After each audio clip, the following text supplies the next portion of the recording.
I'm gonna have to sit on the dildo, bro. Like, yo, his double lip. Hey, yo, what the heck? You know how long I've been waiting for this? Woo, I'm about to make a... Hey, I'm Scott. I want to while I'm in her. Oh. Suck me. Okay, let's go.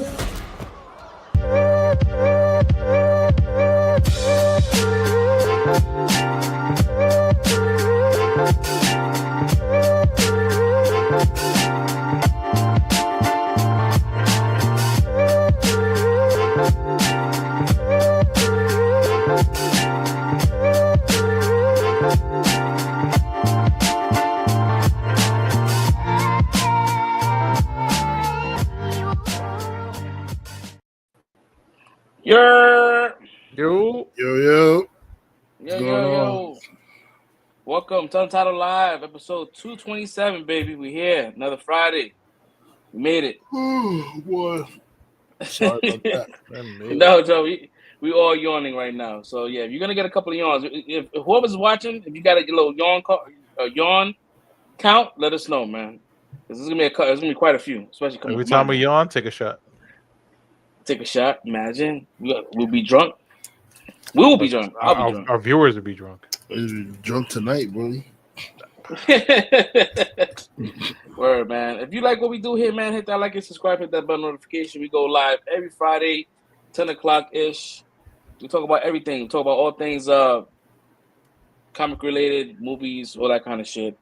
If you guys have topics, let us know in the comments. This is the reason why this is a live show. You can engage with us in real time. So today's episode is not gonna be long in the tooth. It's gonna be pretty short. We don't have that many topics. So I guess we get right into the weeks. So, Brick, how was your week? Oh, it's pretty chill. Card shop. I know it's the boys. Play some Yu-Gi-Oh. Caught up with Dr. Stone. Saw Daredevil, Invincible. What else? The dub of Dragon Ball Daima and Solo Leveling. So those have been my watches for the week. And Abbott Elementary.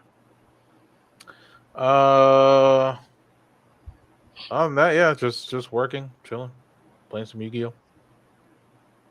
What's up? Yeah. What did I do? I think I watched quite a few things. I watched The Usual Suspects, Solo Leveling. I'm up to date with that. Again, that's like my shit. I love it.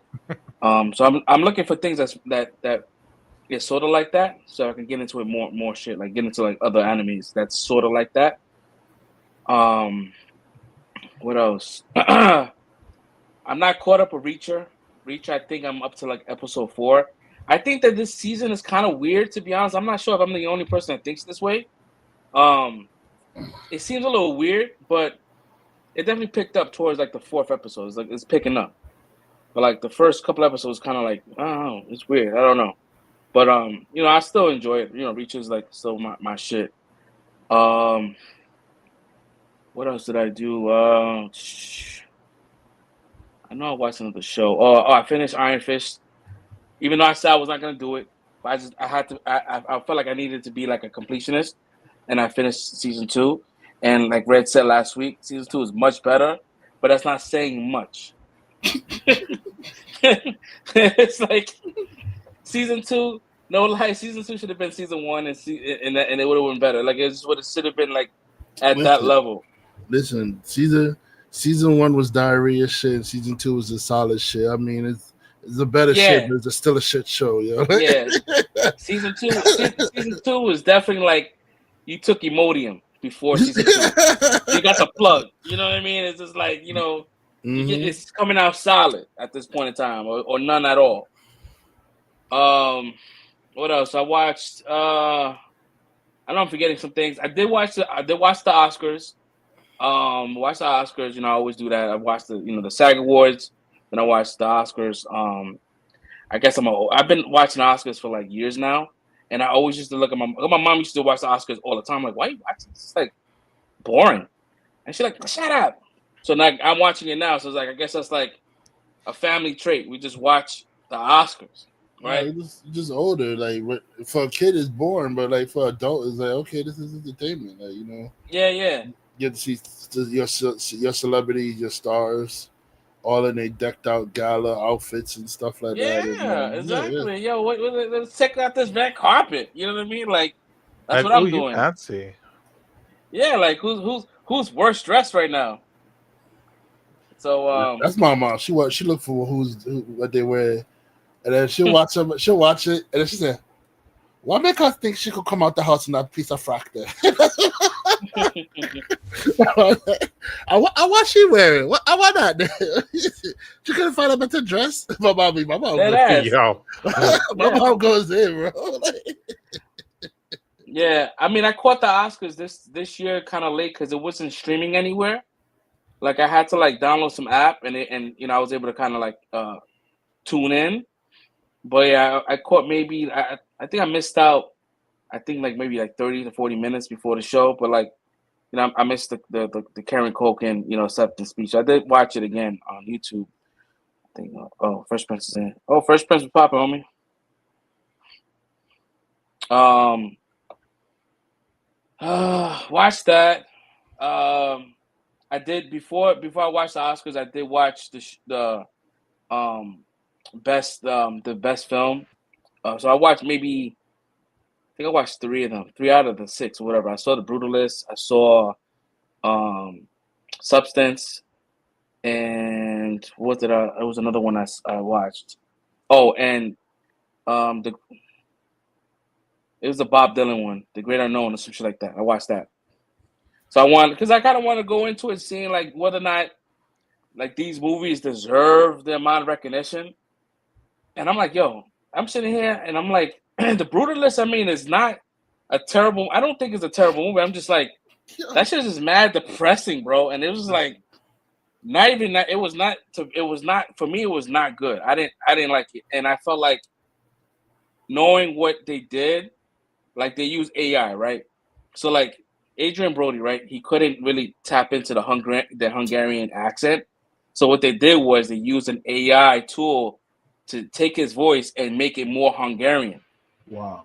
So I feel like that was like a kind of a cheat, you know what I mean? Because it's a performance, and he won the award. I'm like, he did win the award. That's right. He did. He did. He won the award over Timothée Chalamet, and based kind of cheating. That is kind of cheating. It is kind of cheating. And then based on the SAG Awards, when you watch the SAG Awards, whoever normally wins all the awards, it's like trending that person's gonna win an Oscar, right? So you had Timothée Chalamet winning his shit. What else? It was what was a female? The Honora chick, right? She won awards, but she didn't win. It was Demi Moore. So everybody was like, "Oh shit, she's gonna win," because she won all the awards in the SAG. The SAG is pretty much like it's you get voted by your peers in the SAG Awards. So I'm like, "Oh, she's gonna win this shit," and they give it to Honora. I'm like, "Oh shit!" And I saw Honora like maybe like a month or two ago, and I can't get down with that shit. That shit is like we talked about that shit last week, like how like sex shouldn't be in movies. Like there's no purpose to this shit, and this shit is just like straight up like it's streetwalker kind of shit. It's like they're not calling them prostitutes anymore. They're calling them sex workers or something like that. The sex worker community. Like I'm like, I was about to say the ladies of the night. Yeah, I'm like, yo, what the hell? So I'm sitting there like, I mean, listen, she had a great performance. You watched the movie, she did a great job. Like she was like, but if you watch the show with Demi Moore, like that shit was fucking freaky. It was a different kind of movie. It was not something I've ever seen, and it was a cool take on what I don't want to spoil it because say one thing, you spoil the whole entire movie. I mean, I'm like, yeah, that's it for my week. Yeah, so yeah, I don't know, man. That shit got weird. But yeah, The Brutalist, yeah, that was that kind of like a little bit of a cheat. What else should I do? I think that's pretty much it. I didn't watch The Rookie. Didn't come back. I did watch Tracker. I have issues Oh, I with gotta Tracker, watch bro. Tracker. I keep forgetting, yo. Yeah, Tracker. I'm way I don't behind know. on that shit.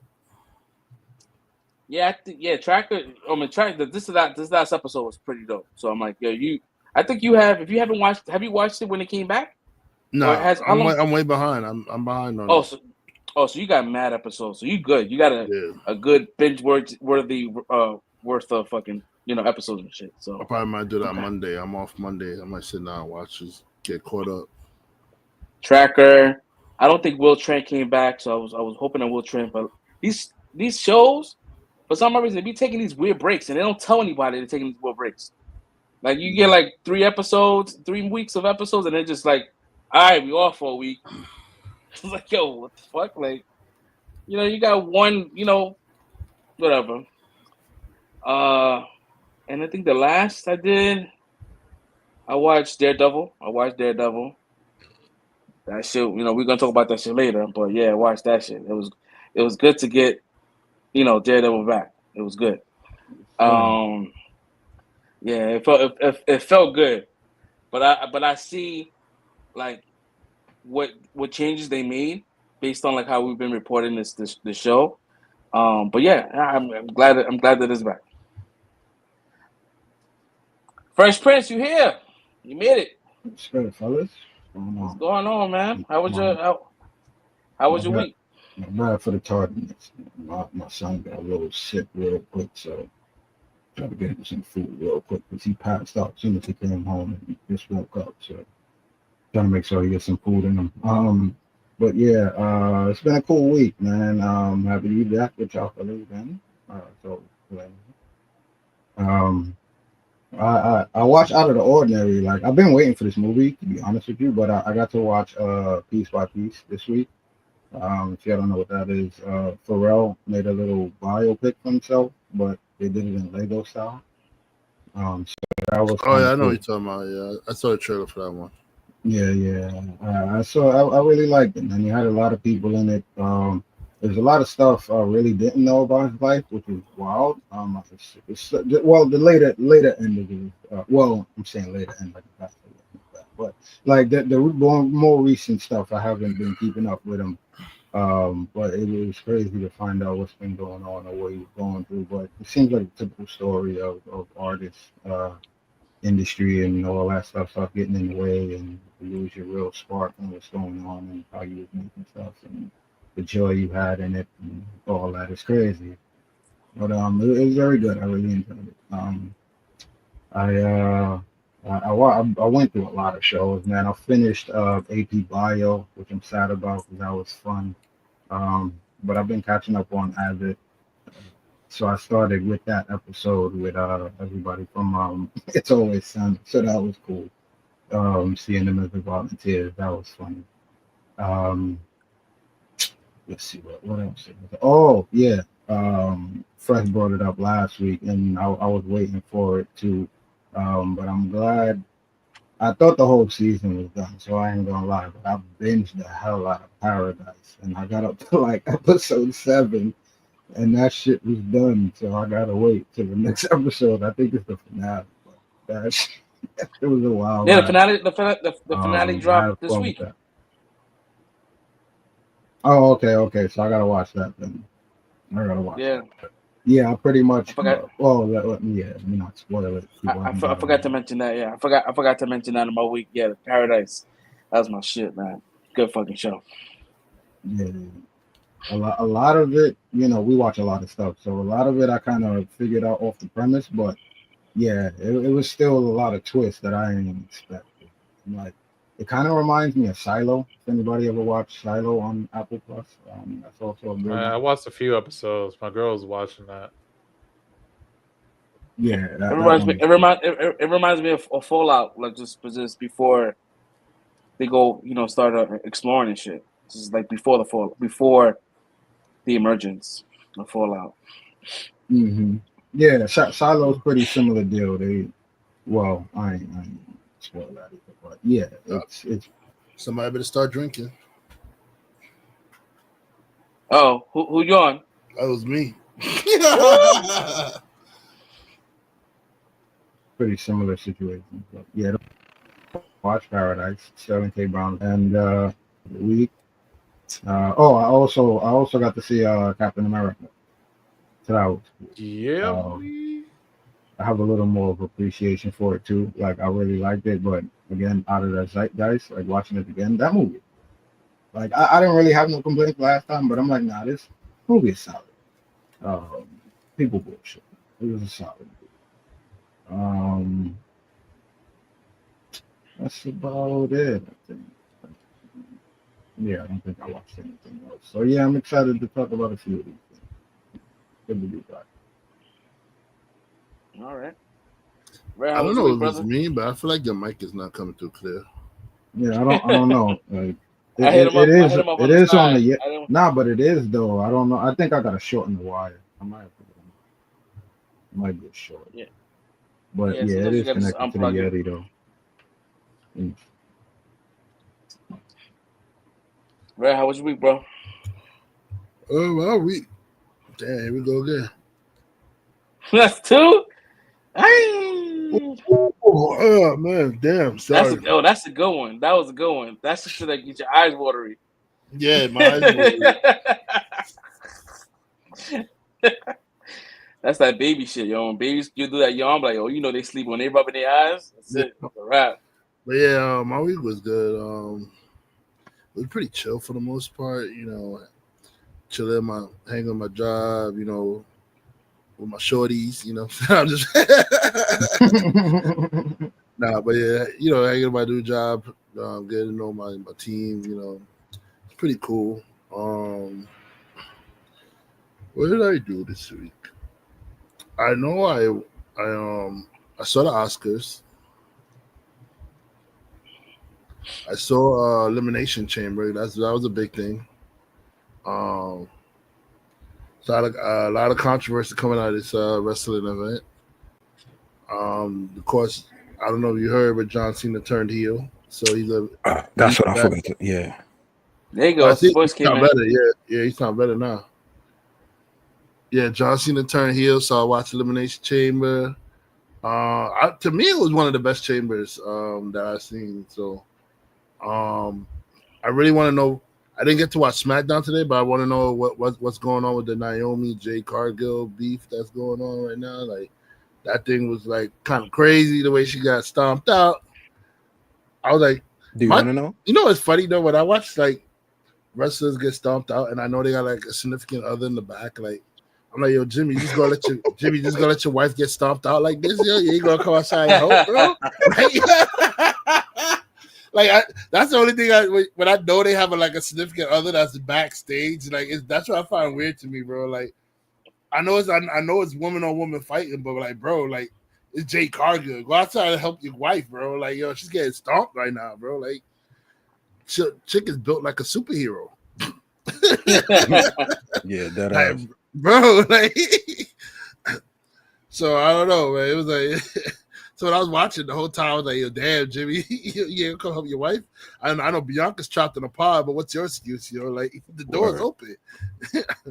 But anyway, watch that. Kevin Owens, Sami Zayn match. I think that was like match of the night right there. That match was really great. What else happened that night? All right. That tag match was whack. We don't got to talk about it, but that's the other one that they had. Bro, it was so whack. I didn't remember there was a tag match. So there it is. That was the bathroom break. That was the bathroom I didn't break. remember there was a tag match. So yeah, it was a fun little event. You know, Heel Rock is back and turned John Cena heel. So and little kids started crying all over the place. I haven't seen kids cry this much from the since the first time Undertaker debuted and he beat up Hulk Hogan, yo. Like that was the last time I seen kids cry so much when John Cena brought it back. These kids was like, they were showing all that. Why he do this? I hate John Cena. Oh man, yo. But let me see. Watch the Oscars. I was sitting there with my mother. I didn't. She watched most of it. I was catching like bits and parts I want to see because you know sometimes I don't be caring about like best lighting or some shit like that. I already care about that. I watch all. I don't watch all that stuff. Like, you know, they're like documentary, best documentaries. I'll skip out or some shit like that. But for the most part, I watched. I just want to say, yo, I know the Oscars game, but I still feel like Wicked was robbed. But I know the Oscars game. So what the Oscar do is when you have a movie that's like a series, they're not gonna give that movie awards. So what they do is that they're gonna give you they'll give you like 2 awards. So they probably say, they'll give you costume or best effects or some shit like that. But they're not gonna give you best picture. They're not gonna give you best actor or best actress or whatever like that.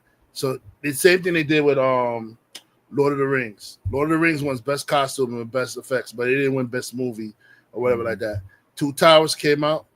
It didn't win again. Only won it won 2 maybe I forgot what the 2 was, but it won another 2 awards. And then when Return of the King came out, that's when they say, they gave it best actor, best director, best movie, blah blah blah. So I think that's what they're doing with Wicked, because I find it very egregious that Wicked didn't win shit. And that movie made $700 million in the box office. It was really good. The acting was on par. The acting evoked emotion out of me. I didn't even think I'd care about like some shit like this, but like I went on seeing it with a date. She said, let's go see Wicked. I said, all right, let's go see it. I was in there. I was like, yo, damn, man. I started feeling types of ways. I'm like, yo, they treated this green chick all wrong and all that stuff. Like, you know what I mean? That's how I came out of that movie as an activist for the Wicked Witch. You know what I mean? Like, so. And then like even if you look online, like people who like listen to the songs, they start crying because they feel the emotion of each song. Like, you telling me Nora did that for people, bro? Somebody watched Nora and they were like at home, like, this movie really touched my soul. I felt one with the actress. No, that shit ain't happen, bro. Like, a lot of people don't know what the fuck a Nora was, bro. Like, everybody's like, what the fuck is a Nora, bro? Like, nobody knew what a Nora was, yo. Come on now. It's like the same thing as the English Patient when they was winning all the Oscars that year. Everybody, what the fuck is the English Patient? Like, what the, like, yo, this is the shit that the Oscar does, man. I don't know, man. But so you think that the Wicked should have got Best Picture? Why not? It made $700 million. That's not the best picture. I don't know what is. No, if you go based on that logic, like Transformers made 800, but that's not considered the best okay. But picture, Transformers is not really like thought-provoking acting. Like this, the Wicked had like acting with emotions and all that stuff. It was telling a very thought-provoking story. It was, it delved into a character. It had a lot of character story in it and everything like that. It delved into Galinda. It delved into Altaba. It delved into like the series, all a bunch of stuff that was going on around Oz. It wasn't just like a wizard. We're off to see the wizard so I could find my way home. You know what I'm saying? It was like touching stuff on the characters and helping you get to know them better and stuff like that. So I feel like, in a way, it got robbed. I'm not saying it should have swept the Oscars or some shit, but the fact that it barely won anything, bro. Like, I think they only won best costume. Kind of crazy. Yeah, best costume. They won a whole bunch of SAG awards, but yeah, just won best costume. It's kind of crazy, yo. To be honest, like, I mean, I would say Red. Like, if you want to watch the rest, I listen. I think that Nora shouldn't have won. I seen Nora. It should not have won Best Picture, right? But like I've seen. Have you seen any of the movies from the list? The Brutalist? No, I haven't seen. I haven't seen. I haven't seen the Brutalist, but I know Adrian Brody's a great actor, so that's why I'm it was good, bro. It was good, but like who I think Wicked should have won a little more awards, but like to be honest, bro, like who like got robbed? Like Dune got fucking robbed, bro. Like the director for Dune, bro, didn't even get nominated, bro. The movie got nominated for best composer, best everything, bro, best picture, best everything, bro. Is Dune coming out with a part 3? Yeah. Yeah. That's why. It got the Lord of the Rings treatment. Yeah, but when you got these Oscars, bro, like a lot of these movies that be winning, bro, are like they're like somewhat indie movies. They're not even like big budget, big IP movies. Like it's very rare for a big IP movie to win like best picture. What won the best picture last year? It was I think it was that Korean, that Asian movie or some shit with the virus or some shit. If I'm not mistaken. I don't know. Parasite. That was a couple years ago. Parasite. Yeah, that was a couple years ago. Yeah, that was a good movie. That was good. No, was it King Richard? I think it was King Richard, right? With because last year was the one where he slapped someone, right? Or no, it was it was the year before that. It was the year before that. Yeah. What happened last year, bro? I'm trying to think like what one last, because when you look at these movies, they're not big IPs. They're not big budget movies. Like Honora is the type of movie that will win because it's like it falls into that whole like, because now they're calling sex worker like a community. Like we should support. Last year was my bad. Last year was Oppenheimer. That deserved it. That deserved it. That was a good movie. Oppenheimer killed. And it made bank in the box office, and it was a great thought-provoking movie. That's why I felt like Wicked got robbed. Like Wicked made bank. It was a great thought-provoking movie. It made you see like other aspects of the story rather than the Wicked Witch was just evil, and Dorothy was on her way to, saving Oz from this evil person or some shit. It let you know that hey, maybe she wasn't evil. Maybe she was very mistreated and being used and misguided and all that stuff like that. And it made you see things in a different light. Like, bro, when she sang the song in the beginning, she had hope. Like, you went from like the first song, The Wizard and I, where she had all this hope because she was being treated so poorly. And then the woman said, "Oh, you could be the right arm of the wizard." And she's like, "Oh, I could be respected in this community." The song, like, when that song hits you, it's like, damn, you really feel like she's been pushed down so much that like just a little hope of her being like next to the wizard is what brought her up and brightened her day. And then when she finally gets there and she finds like it's all a scam, bro, and then you get Defying Gravity. Bro, that movie, that song, them two songs slaps, yo. Like, I don't know, like what the Oscars was thinking, bro. Like, bro, like, I don't know what the Oscars was thinking on this one, bro. Like, for it to get like nothing, bro. Like, I feel like Cynthia Erivo got robbed too, bro. Like, yo, she acted her ass off in this movie, bro. And I'm not even, I'm not a big Cynthia Erivo fan. I'm not her biggest, like, like, but I feel like she got. I feel like a little bit she got robbed. Nah, bro. If you watch, no lie, bro. If you watch Substance, bro, with Demi Moore, that shit was crazy. And we grew up watching fucking Demi Moore. I never looked at her as a great actress. Like, she was just like, and I don't want to like minimize her acting. Like, oh, she was just a hot chick. When I was young, she was just a hot, bad shorty. You know what I mean? Like, I didn't look at her as a crazy, like actress like that. But this movie here, bro, we're not gonna pretend like Demi Moore was great. I mean, the one great movie that everybody could call her for is G.I. Jane, bro. G.I. Jane, because I think G.I. Jane. After that, what's the other great movie she's done, bro? I think she got nominated. I don't think she got nominated. I think Striptease was like a big one for her. Striptease was a big one for her. She was in that, but like Striptease. That was her movie. That was her movie. You think about the Elizabeth Berkley shit? I think that was the other shit. That's Showgirls. Showgirls. Oh yeah, my bad. Yeah. This one.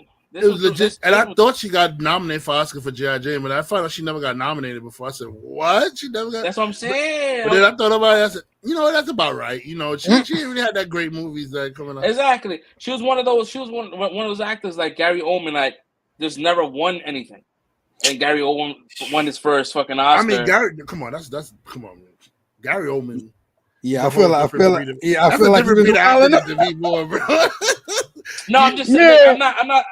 I'm not talking about like the same caliber of actor. You're saying someone that's been in the business so long and never been like given an award for it. Because when his first Oscar, he's in his fucking 60s. You know what I mean? Like, I feel like he's done so much other shit that he should have been got one. You want me to blow your mind? Glenn Close hasn't even won an award. Yeah, I can smell. I can smell your nappy pussy. That's it. Glenn Close never won an award, bro. She had some movies. Well, she should have won an award for that stinky pussy shit. That shit from the Devil Wear Prada should at least got her award. I felt like she got an award for that one. That movie. I thought she got something for that. To be honest, that Devil Wears Prada, man. They was hyping that movie back then. She ain't never won an award. I'm like, damn, yo. There's a shorty. There was a shorty. I forgot her name, and she lost. She was like best. She was nominated for best actress. I forgot her name, and there's I think it was like a 20th nomination, bro. She lost every single time. Like, damn, bro, like how many times you get these fucking movies that you get that recognition? This doesn't happen all the time, and like, bro, that 20 times losing. That was Leonardo DiCaprio. He was getting nominated every season, and he wasn't winning nothing until he finally won one. Yep. He was winning. He got nominated every season. He didn't win nothing, bro. Yeah, but back to Oppenheimer. That shit deserved it. And plus, it was like a period piece. People like that kind of period piece, shit. Like it was like true events with the whole Oppenheimer shit. I mean, but Downey won Best Actor that year, right? Best Supporting. Okay. Yeah. Who won Best Actor? It wasn't. Fresh Prince can look that up. He was. He's already in the Googles. Let me see. I want to say Cillian Murphy. He probably wanted. That's what I was thinking. It was. I think it was Cillian Murphy. Yeah, it had to be. It had to be. Yeah. So Oppenheimer got nominated for both Best Picture and Best Picture, Best Supporting. That shit won mad awards. I think it cleared out Barbie, because I think Barbie was up for nominations too, and I think Barbie didn't win shit either. Barbie had a Wicked situation. Yeah, it was Cillian Murphy. Yeah. Barbie had the same exact outcome as Wicked. So Wicked didn't win anything? Wicked won like Best Costume or some shit like that. Or best set design. No, it won Best Set Design, some shit like that. But see, Barbie's right up there with like it won Best Costume, probably won Best Set Design too or something. No, I think Best Set Design went to if it's not Dune, it went to something else. I think. Dune, the fucking director didn't get fucking nominated for shit. I'm like, bro, really? Over the Brutalist? Bro, over the Brutalist? Bro. They was on Honora and the Brutalist dick, man. I'm sorry to say it, but that's how it was, bro. Like, Honora. I mean, if you watch it, see Honora. How can Honora? If you like Uncut Gems, if you're a fan of Uncut Gems, this is exactly what it is. It's like it's fucking stress-inducing, anxiety-inducing. It's like if you go there with a clear mind, best be sure at the end of the movie you're gonna have like a nervous breakdown, bro. It's just like it's constantly moving. Like Uncut Gems, bro.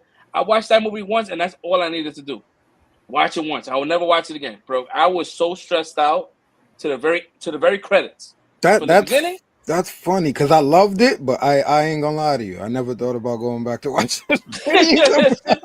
That shit is too. I mean, there's just certain movies you just don't watch again. Like, you watch it, it was great. Never watching it again. Word. Red. If you haven't for me, that was Passion of the Christ. I was like, this is a great movie. Never watched it. Oh yeah, that one too. Yeah, I'm good. Bro.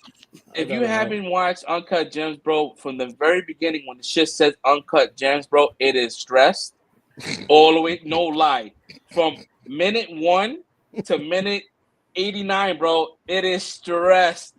And Honora is the same exact situation, like the same concept, like. But isn't it like when she get with some Russian dude and like the family don't like her, some shit like that? The family doesn't like her, and it's like a whole bunch of like there's a lot of fucked up shit that happened. But it's like I guess it's because of her and how she performed. Like it seemed like it's very believable, like the way she like is interacting. Like she's dancing around everyone else on screen. Like she's the one that's like acting. I'm like, oh shit. But yeah, but I think Adam Sandler didn't fucking get nominated for Uncut Gems. So like that is robbery. He didn't have a lot of nominations either in his career. Nah, bro. He's been fucking acting since the fucking 80s, bro, and he's never won an Oscar. He does comedy. You rarely win. Like, they didn't take it serious because it was a Netflix movie. Yeah, because I guess which is still crazy. Yeah, because I think with Oscars you have to be like it has to be in the theaters for a certain amount of time in order to get nominated. So I don't think it has to be a serious movie. It can't be can't have no fun in your movie. What's crazy, the qualifications to be nominated is wild. Like it has to be in the theater for a certain amount of time. You have to have a diverse cast. Like it's mad shit. It's like, oh my god, like the fuck, like it's just so many different fucking boxes you have to check just to get nominated. I'm like, damn, bro. Yeah, but The Brutalist, I don't know. I seen the movie, I seen it for myself, and I love period pieces, bro. And I just couldn't get down. It wasn't for me. Like to be honest, I think the movie with that that this dude directed and written the dude from Jesse Eisenberg, what's it called, The Great Hurt or some shit like that, is on Disney Plus now. That movie is fucking the shit that Karen Culkin won for Best Supporting Actor, not Best Supporting Actor. It was like I think it was Best Supporting, and that shit was crazy. Like I was tearing up at the end. Like holy shit, he did his fucking thing. I mean, Jesse Eisenberg was Jesse Eisenberg. Like it didn't do nothing for me. But Karen Culkin's character, that shit was like, oh shit. Yeah. No. I'm gonna say next Oscar. I think when Part 2 comes out, I think Wicked gonna win. They should. I think yeah, because it should win. Because I think Oscar does that shit. I don't know. They're weird for that, bro. Like if you have a Part 1, you ain't gonna win shit. Is correct me if I'm wrong. I'm not sure because I never seen the show, the Broadway show. But like I think Wicked 2 isn't like Wicked 2 like gonna be like something brand new, like something that the Broadway show never had. Like this is like an original story. I think so. I think this is gonna be because this is like the first one was just merely an adaptation to the Broadway musical. But I think Part 2 is gonna be like brand new. Like this is a brand new story. I hope they don't mess it up. I think I don't know. I could be wrong. I'll praise Part 1, but Part 2 is trash. You know, I ain't gonna. I'm like, I don't know Part 2. Part 1's my movie. I don't know about Part 2. But I'll just show Part 2 real quick, bro. Like, ain't no problem in my game, bro. Like, I'm looking forward to it. It's coming out. It's coming out this year, so we don't got that much time. Word, yo. December, I think. But yeah, so I watch Oscars with my moms, and so one of the rare few times I watch TV with my mom. So we watch Oscars. What else did I do?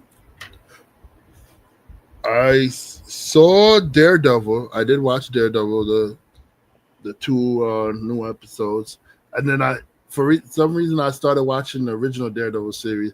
And when you haven't seen something in a while, it's kind of like you're watching something all over again, like brand new, bro. Like so, like I'm watching it, and I'm really enjoying. I'm having fun watching the series. Like Daredevil trying to figure out who's the person behind all the stuff, which we all know by now is Kingpin, but he's still trying to put all the clues together. Like I'm up to the part where he just where him and Stick has like they ran into each other and like they have that fight, which is like one of my favorite episodes too, with him when Stick comes and he trains Matt to be Daredevil and all that stuff, and then he comes back and he like brings chaos, and they have that epic fight, and then he finds out, and then he finds out like he thought like he thinks Stick is a heartless bastard, but then he finds the bracelet that he made Stick as a kid and realized that Stick kept the bracelet all these years and stuff like that, and he was like, oh, he does care about it. And then you see Matt just break down crying like, oh, he does care about me and stuff. And man, it was sad, bro. Like you imagine you lose your sight, right?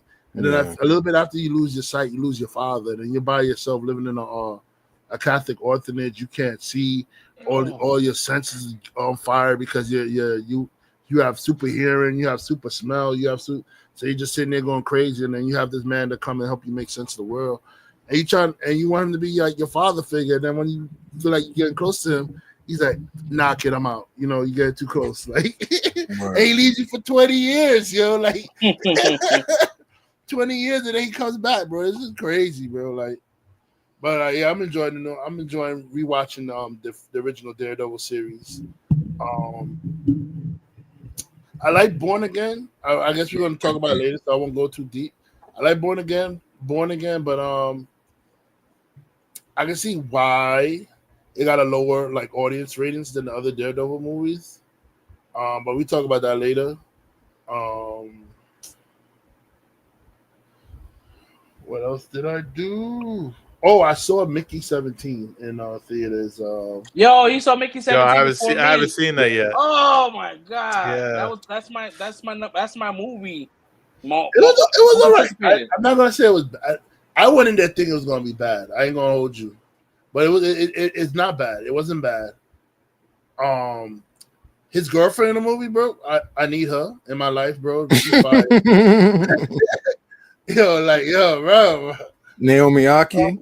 Chocolate, bro. I need chocolate in my life, bro. Like, Robert Pattinson gets some chocolate in this movie, man. Like, she's Anyway, you got to watch Blink Twice, bro. What's that? That's her movie. Blink Twice. Yeah. I never Blink heard of Twice it. with Zoe Kravitz and Channing Tatum. Mm-hmm. What is it about? Some fucking some Diddy party. Yeah, it's a Diddy. It's some Diddy party shit. Yeah. So is that gonna be her thing? Like she gets in, she does like the freaky movies, where she do freaky stuff. Yeah, she does some freaky shit though, but she don't know she's doing. I don't want to. Yeah, I don't want to say anything. It's a mix of some Diddy party shit, but it feels kind of like a Jordan Peele flick. Yeah, and made by Jordan Peele. That's what it feels like. Epstein and fucking Diddy had a baby, and Jordan Peele directed it. I'll check it out. I'll see shout out to Zoe Kravitz, man. She did her motherfucking thing. Yeah, her first director. I'll give it a look. I'll give it a good old fashioned look. Yeah, so the movie was really good. It was really good. I didn't know what to expect from it because like from the commercial, I'm thinking like it's some kind of war movie, and like, but no, it was like him just being like doing different jobs, like, and he's like an expendable or whatever like that. So yeah, he's just respawning, bro. Yeah. So, it was pretty good. Mark Ruffalo was in the movie. He played. I guess he's the pilot. He's the leader of the new world that Mickey's a part of and whatever like that. And you could clearly see they make that nigga's Trump, you know. Bro, when y'all watch it, tell me y'all don't get Trump vibes from like that the actor that he does, bro. Like, yo, I want to see it. You can clearly tell it's Trump, bro. Like I forgot. Yeah, that shit. Yeah, I forgot it came out this. It came out this weekend, right? This one came out today. Yeah, it came out this week. It came out today. Yeah, Because I was going to see Captain America again, but then I was like, nah, something happened and Captain America was starting too early. So it was either between that movie or the new Batista movie, and I said, you know what, I'm gonna give the Mickey movie a chance because it's in IMAX right now, and I watch a Batista movie if it's still in theaters, like around like Thursday or Friday. You know, next Thursday or Friday I watch a Batista movie or whatever, but. Because I couldn't stay in and like do a movie day because I had like things to do. I went to visit my old job, hang out with my old co-workers at Bloomingdale's and stuff. And you know, it was pretty chill. Played my Marvel Rivals. You know, I'm addicted to that game. What else did I do? I swear I feel like I'm forgetting something, like I know I did more, but oh well. Yeah, so let's just start the show. My week was fine and great and dandy. That's what's up. Yeah, I gotta catch Mickey 17, bro. Like we were just talking about Parasite. Like that's the same director for Parasite. Like this guy, like he knows how to make a sci-fi flick. Oh, Mickey 17. Yeah.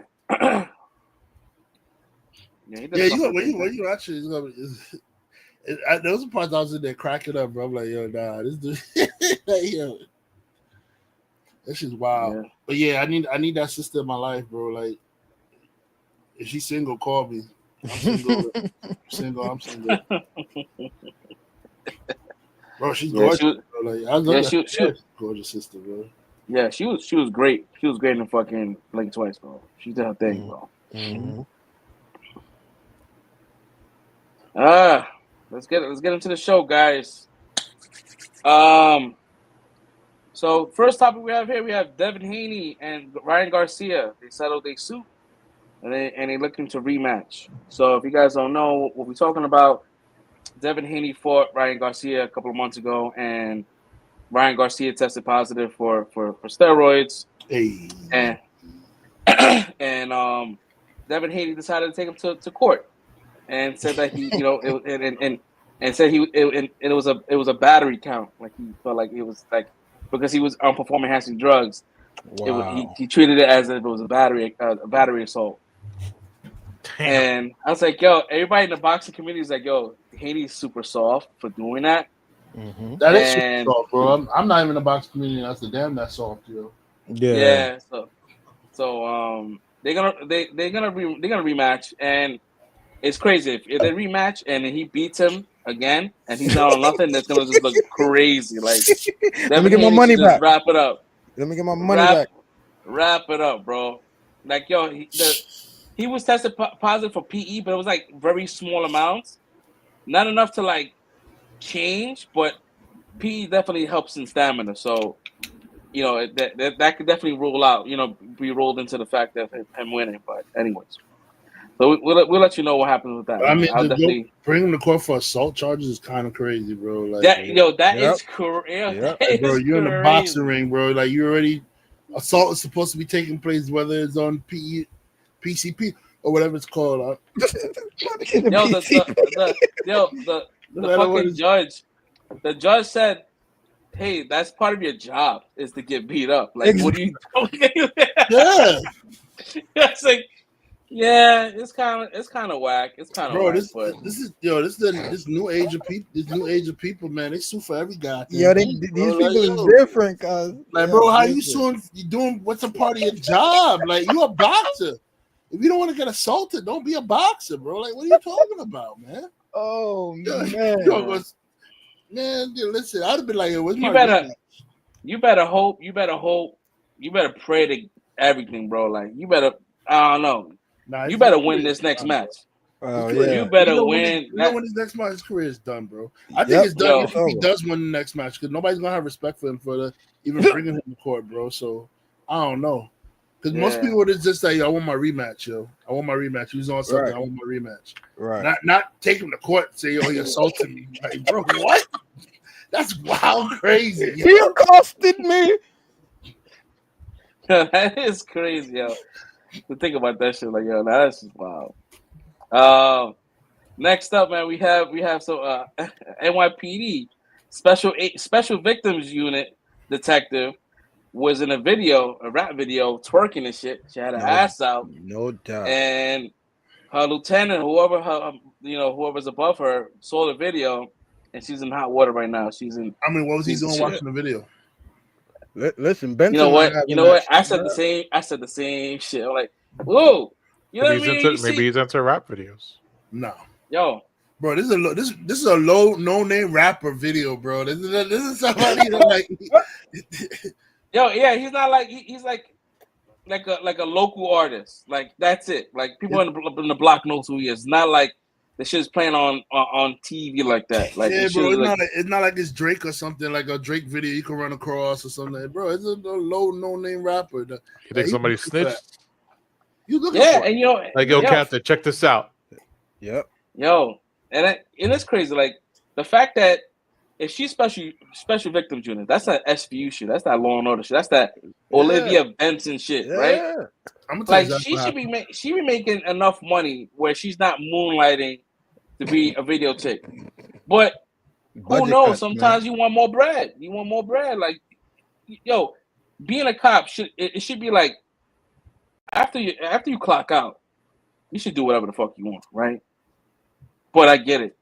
It's like, bro, ain't nobody calling your WhatsApp number. Get out of here, man. Yeah, I was just looking at that. Like, what is going on in the comments right now? What the hell? That's fucking Castor's people right there. He's streaming to Facebook. My man said, "My people." I don't know who the hell that is. That's your face. That's your Facebook friends, bro. Hey, man. I'm not streaming on Facebook. Still don't know who the fuck that is. I still don't know who the fuck that is. But I don't know, man. But Shorty, I don't know. I can't post the video here. Man. I'm gonna tell you exactly what happened. I'm gonna tell you exactly what happened.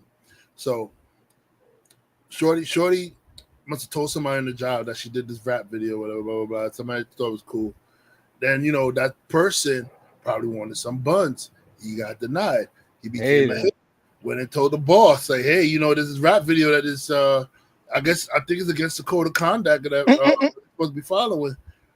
And, when a simp don't get no buns, they turn into the biggest hater, your biggest supporter turns into your biggest hater. You're not lying. When it told the boss, and then now that's how she got in trouble because, all because she said no to have some sleeping time with him, That's how it goes down, man. I'm telling you. That's exactly how it happened. there's no way your boss would find this no-name rapper unless somebody told him, you know, he's using this no-name rapper's video, yo. She told me this. Yep. Shorty had her cakes out, bro. Fully out, stripping on the pole. I mean, like, at the same time, that's a business, you know? What she doing her private time is her private time, bro. Like, I know you got some code of conduct crap that y'all like to claim, whatever. But a lot of your officers do a lot worse shit than what she did in that video. Like, some of your officers on the clock. Some of your officers are on drugs. Some of your officers assaulting people. Some of your officers sexually assaulting people. I mean, domestically assaulting. We can just go down the list. Like, shout out to fucking Daisy Sanchez for the was it a 24th precinct, bro? She put a gun to my head at 12 years old, bro. Damn. You Fuck remember her. the name and everything of the cop, bro. That's like bro. She knocked my door down. I was playing Nintendo, NES, and I was sitting on the floor, and she knocked my door down, and she fucking pointed the gun right in my head. Went in, stomped on my fucking NES. Wow.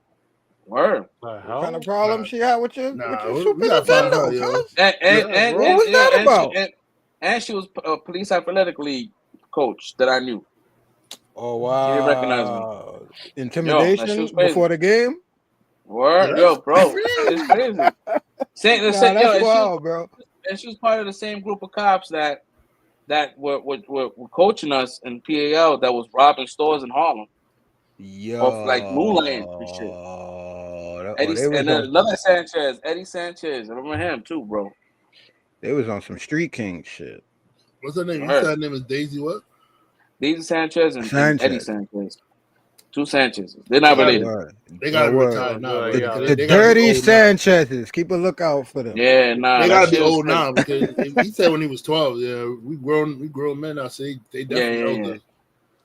I think the dude got locked up. He got locked up because they caught him. Like they found out that he was robbing stores. Seems like it's well deserved. And where's Daisy hiding?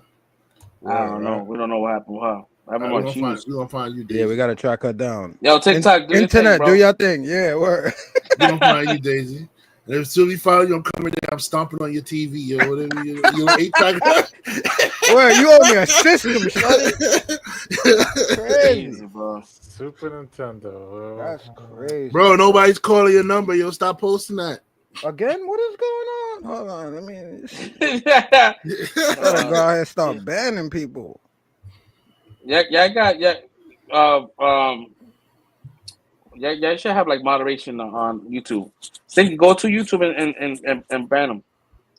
I think it's on Facebook though. Yeah, I gotta. Oh shit, my bad. Yeah, it's on Facebook. So yeah. Yeah, I gotta block them. Wild and cuz. Yeah. So, anyways, man. We don't want to know. Did y'all peep my man LeBron pressing Stephen A. Smith? Bro. Yo, what is your son is not above the law to get talked about, bro. Your son's not performing, bro. Like I said the same motherfucking thing. He always does this. Like LeBron, this is why people can't get behind LeBron. Cause he always do these soft shit, bro. Like this is soft, bro. How you gonna press a reporter for talking about your son, bro? He's not saying he's talking about his game. He's not saying your son is a piece of crap. He's not saying anything. He's talking about your son's game, bro. Like that's it. He's talking about his game skill. Why are you getting salty about that, bro? He's not as great as you. It's not everybody can be you, bro.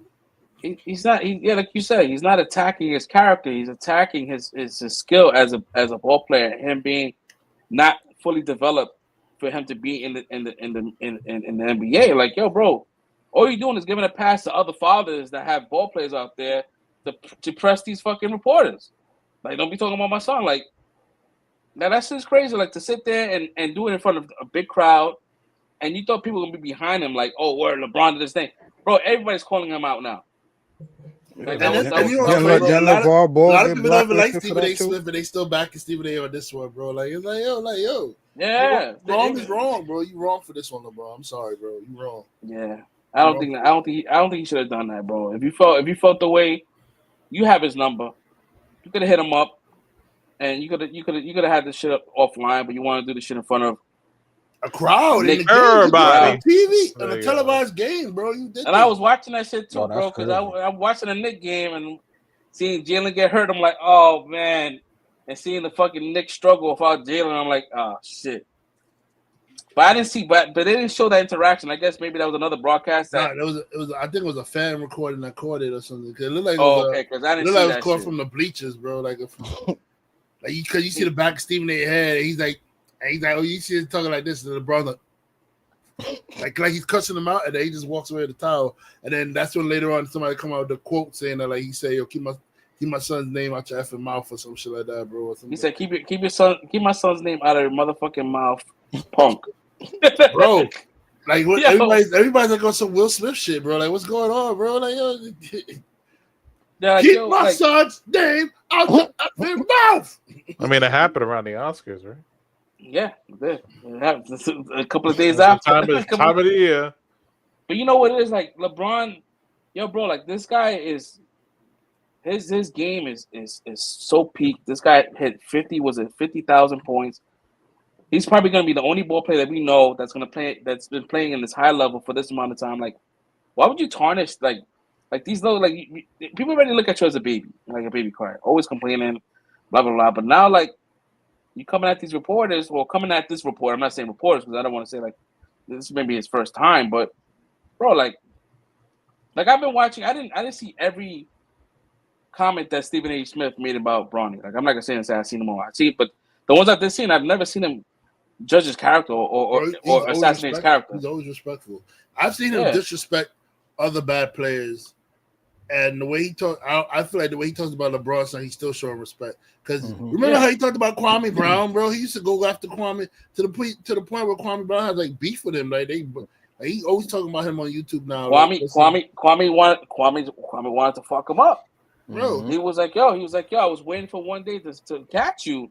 He said, "What you said really hurt me. I was hurt." And like we were all looking at this like, damn, bro, he's really going in on this dude. Like, bro, he nonstop. He was always talking some shit about him, bro. Like it was nonstop. And even then, he's not talking about Bronny the same way, bro. Like, come on, man. Bronny's not gonna be you. Bronny's not gonna be you, bro.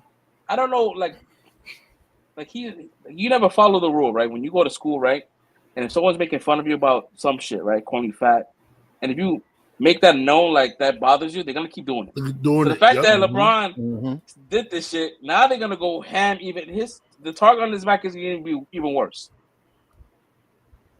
So like, why would you? The messed up part about it is that Bronny's gonna be catching all the strays. Yeah, now he's gonna catch all the strays. Bronny's gonna catch all the strays because they're trying to get LeBron mad, so he's catching all the stray bullets now for them trying to get LeBron, bro. Like it's crazy. Yeah.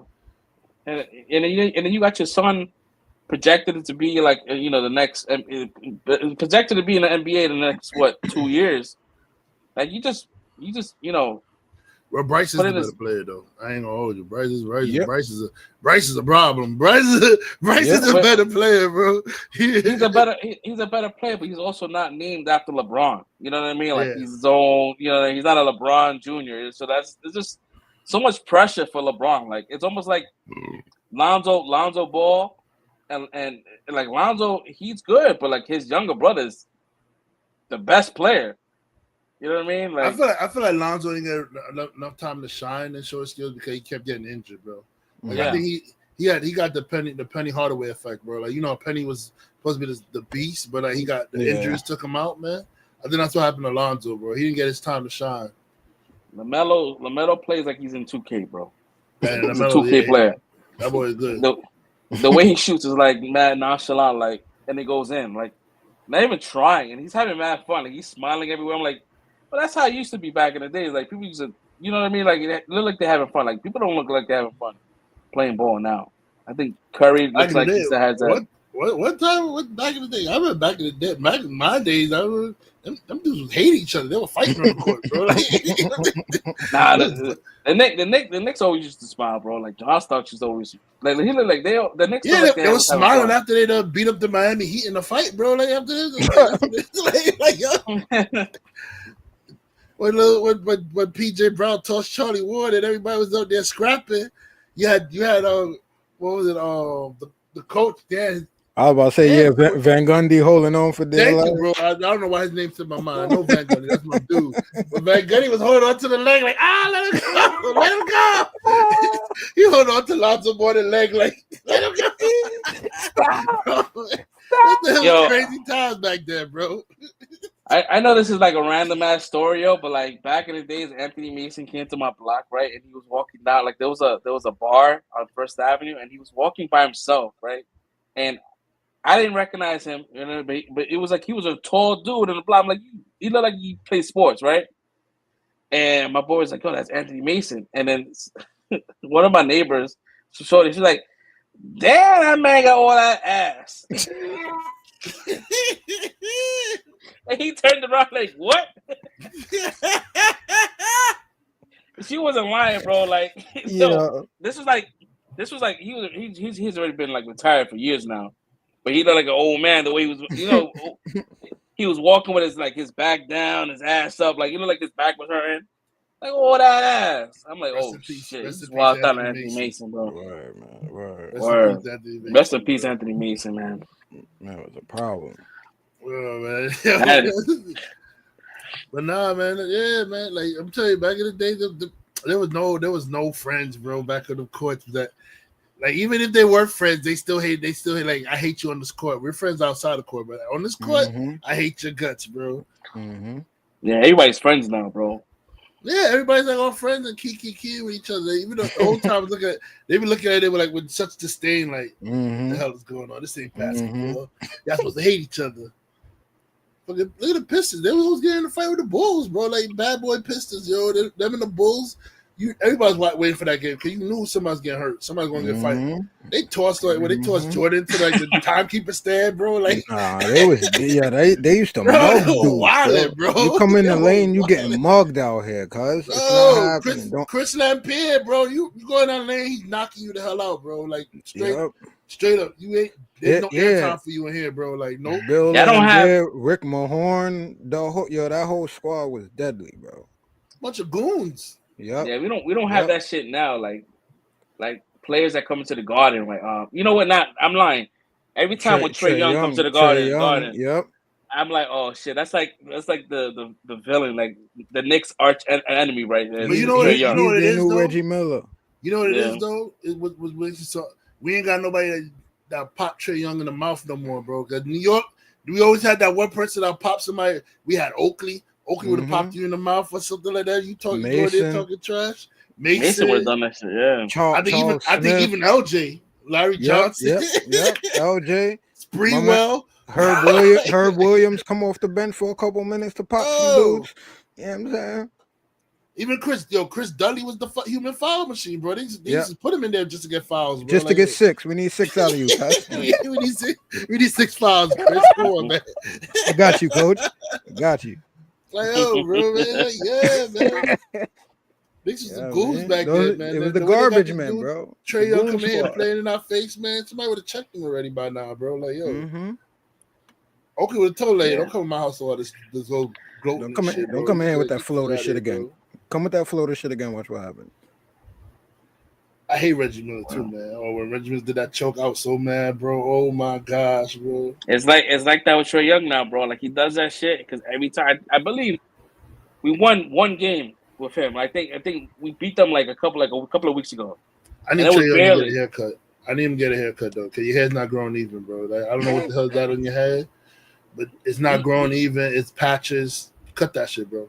He definitely has a boneless blowout. Like, you know, your people got boneless beards. He got a boneless blowout, bro. You can see the strands. But bro, that hair's giving crackhead, man. It's giving like, bro. Like, damn, that shit need to get cut. Coming in with a nice light Caesar, bro. Like, it's over. Pack that hair up, bro. I think he's going bald though. That's why he don't want to do it. Well, as Charles Barkley would say, "Come on home. Come on home, baby. Cut it off. Come on home. It's all right." Yeah. Jordan had his best years being bald, bro. Come on home, baby. Come on. It's over, bro. Shaq was bald, man. Come on home. It's all good, bro. Come on. I'm bald. Don't even worry about it, man. It's all good, man. The ladies still love you, man. Come on home, man. Yo, for real. Come on home, bro. I think funny enough, like I started like growing my hair back out, and my wife was looking at me like yo, no lie, like it's like clockwork. Every week she goes, "What are we doing here?" And I'm sitting here like putting gel on my hair, like she's like, "What are we doing?" I'm like, "Yo, I just can't." Like, I look fucking scary with a bald haircut and a beard, bro. I look like I'm not trustworthy. So I'm like, let me grow some hair so I can soften my features, bro. And she's giving me a hard time, bro. Like it's growing. Your wife liked the bald. She likes the ball. She likes the ball. I'm like, nah, I gotta grow some hair. You gotta give your wife what she likes, man. She likes the ball. You gotta go bald. Nah, man. she can't have it both, bro. She wants the beard, right? Like I want to cut the beard, right? She goes, nah, cause yo, if I cut my beard, she's not talking to me until she grows back. I ain't gonna hold you, bro. You can't cut your beard, bro. That's pedophile. You see me cut my beard, bro. I thought about shaving my beard. You can't cut the beard, man. Anybody who has facial hair, once you cut it off, bro, you look like a pedophile. Yo, bro, I can't do it, bro. I can't do it.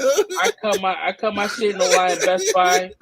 I think the last time I cut it was I was working at Best Buy, and I looked very untrustworthy, bro. Bro, I cut my own, and I didn't like myself, bro. I was like, nah, man. I remember one time I shaved this all off, like completely. Yeah, I remember. It's on the podcast. I hate it, bro. I hate it. Oh my gosh, bro. I hate that era. I said never again. I would either do a goatee, or if I don't do the sideburns, I'll do a goatee. But I'm never gonna not have facial hair in this face again, bro. Like, yo, if I'm ever on the run, shave my beard, switch to contacts, I'm a different person. Bro, if you shave your beard and got rid of the glasses, I wouldn't even know who you are. I have to like refriend you again. Especially with the glasses on, I would look like a totally different person. No lie. Yeah. Yo, I think we spoke about this shit before, like a couple of years ago. Like Slinky took his glasses. I'm like, who the fuck are you? Like he just looks different.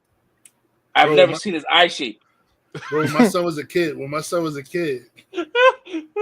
time he played with his toys, and he's like, "Dad, I took my glasses off to like clean it." He said, he turned around, and looked at me, he's like, "Who the fuck is this guy?"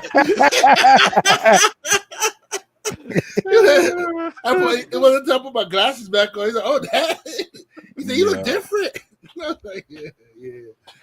Oh, tearing up. He looked at me like, "Who the hell is this guy, bro?" When I took my glasses. Yeah, nah. Yeah, I can't. Yeah, she can't have it both. Can't have the beard and the hair, bro. I gotta have something. So she's like, all right, cool. So we good. She's not bothering me anymore. Yeah. What we got here? Definitely can't lose the beard though. Yeah. Next up we have Justin Lin is directing the live action adaptation to Berserker. You guys don't know what Berserker is? That is Keanu Reeves is gonna he's gonna have another franchise all over again, bro. Yeah. Like, sorry, but most anime adaptations to like live action turns out to be trash. So I don't know. I'm gonna give Justin the benefit of the doubt, but I don't have high hopes for this. I mean, they could do a Berserker, right? Berserker is not like. I mean, yeah, you're right. Like, it don't matter, bro. It don't matter which anime it is, bro. I thought Berserker was a comic. Yeah, it is a comic, but it's kind of like the anime style, but it's. Wait, are we thinking about two different Berserkers? Because there's a Berserker anime and a manga, and then there's a Berserker comic. The comic with Keanu Reeves. The comic with Keanu Reeves. Oh, okay, I'm thinking about different. Yeah, he's like my bad. He's like an 8,000-year-old fucking, he's 8,000 years old, but he works for the government. And he's a fucking killer. I was thinking about Guts. My bad. Yeah, that's what I was like. I was thinking about Guts. My bad. Yeah, I mean Justin Lin. I hope Justin Lin could do his thing because I feel like Justin Lin is like he's very spotty with his shit. But if you're looking at something that's gonna be like high pace, like going crazy, like bro, it makes sense. They need to do this soon because Keanu is great, but he's getting up there. He'll make it work. It's his it's his comic, bro. He's gonna make it work, bro. Well, he needs something to do after Wick.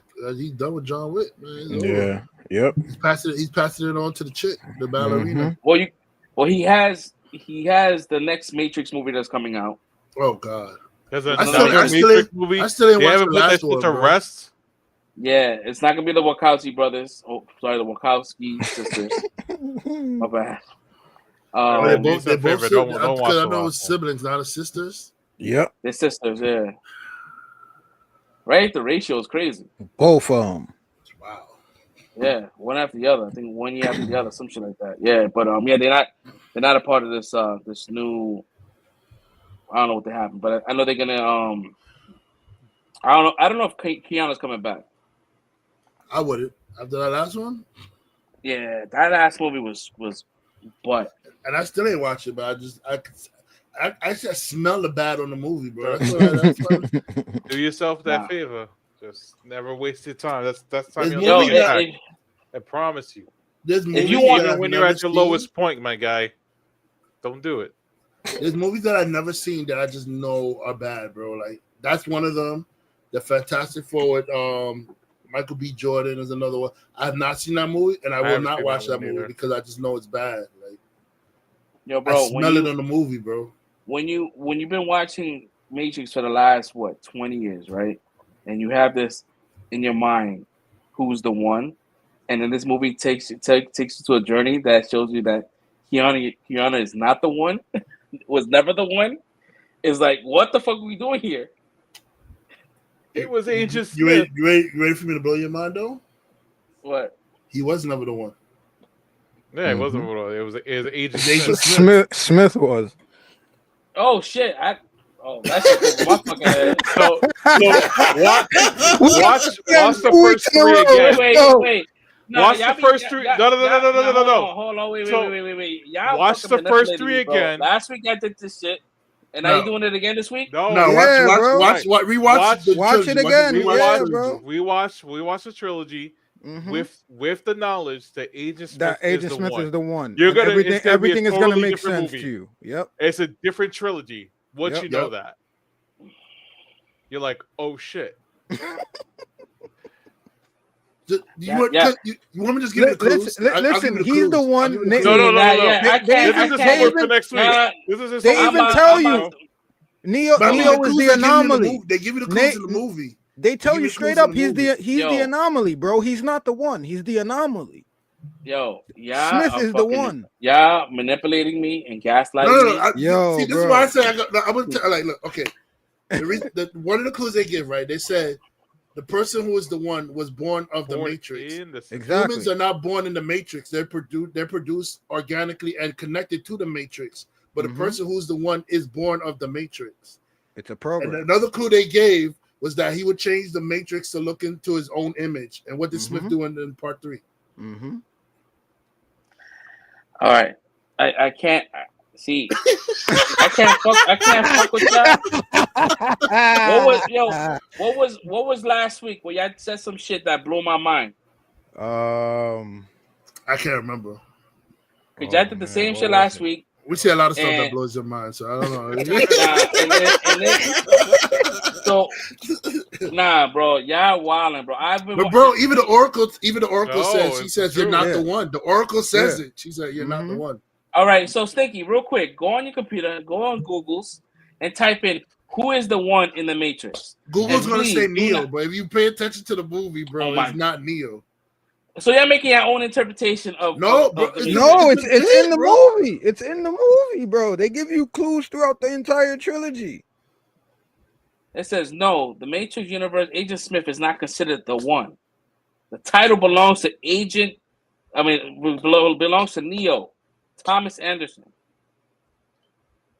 Y'all are gaslighting me. I cannot trust y'all. It's not gaslighting, bro. Now type in is Agent Smith the one and see what it says. And that's what I put. Is Agent Smith the one? That shit said no. Y'all fucking making your own fucking stories. No, bro. We watch the movie. Bro. We watch the movie. We watch the movies with that knowledge. We watch the movie. You're gonna see, bro. It's a different movie.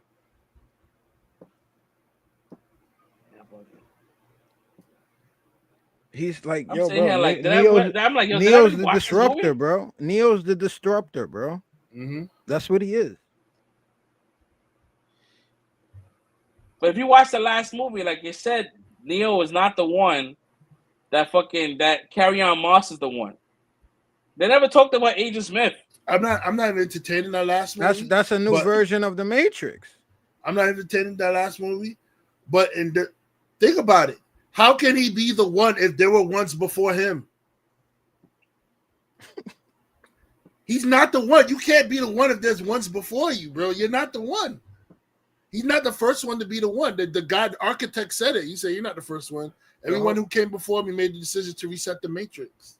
The whole shit is a play on information, but the choice was always Neo's to make. He's the disruptor. He's the one that's supposed to break the cycle to restart the Matrix. He's not the one.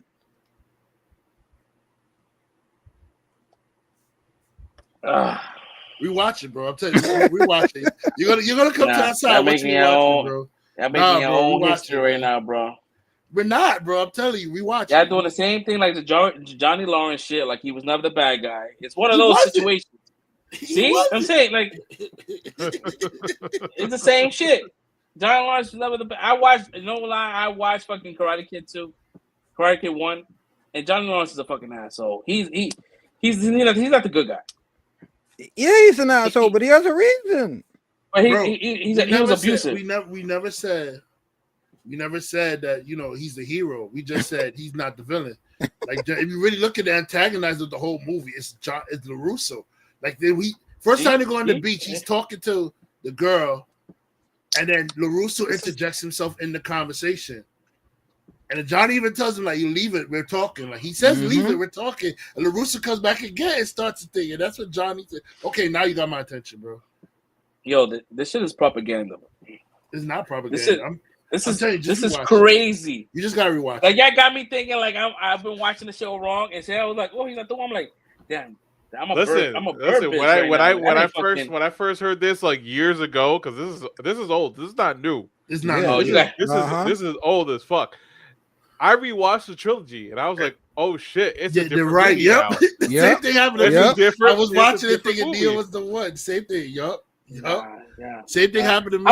Listen, I'll rewatch it. But y'all wildin'. No, bro, when you rewatch it with the knowledge that Smith is the one, you're gonna see, bro. You're gonna see.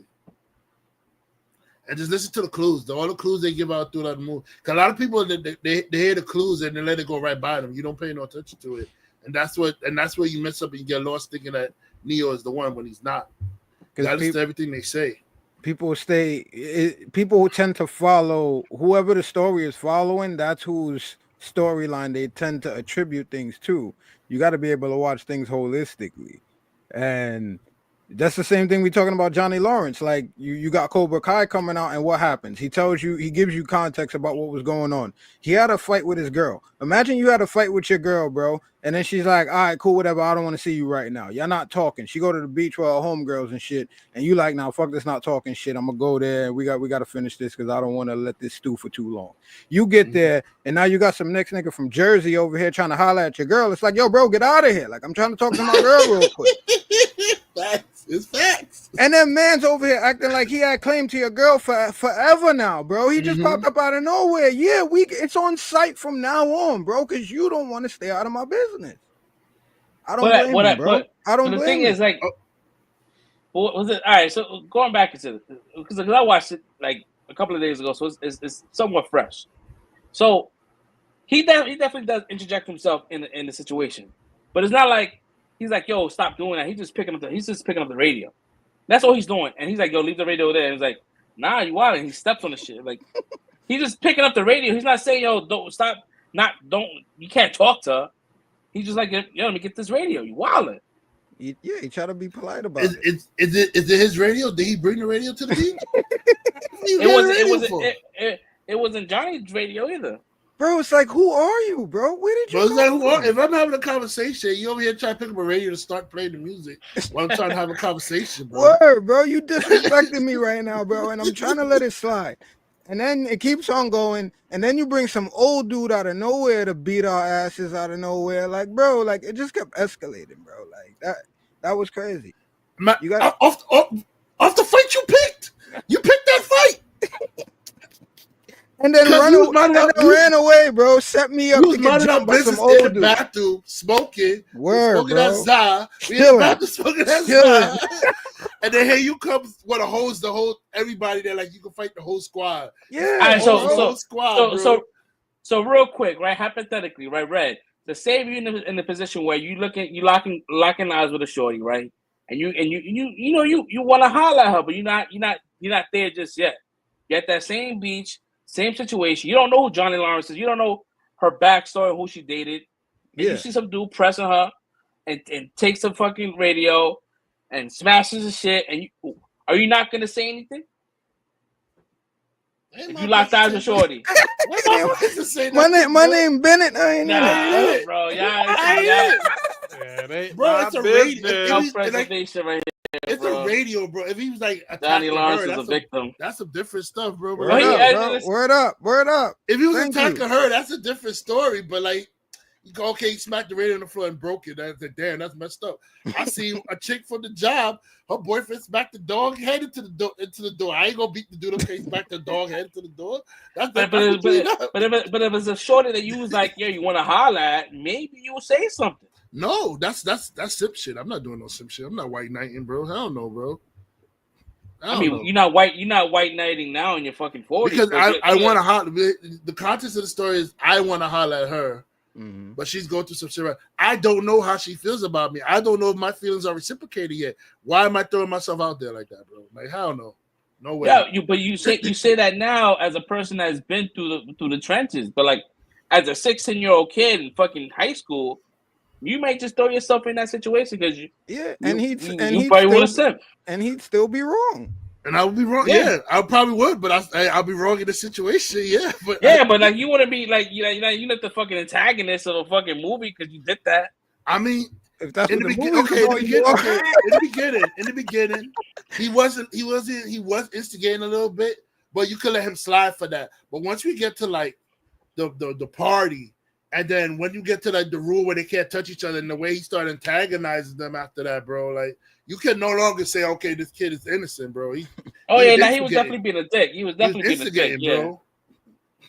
Yeah, he was definitely breaking the rules. The first interaction, you could say, "Okay, misunderstanding," and we let it slide. But every interaction after that, it was LaRusso like being a dick, bro. Like, yo, bro. And they run into Mr. Miyagi to fight his battles for him, bro. Like, Mr. Miyagi. Mm-hmm. Actually, crazy. I don't even know how we got here. We got here because of the Matrix. Yeah. Well, how do we get to the Matrix?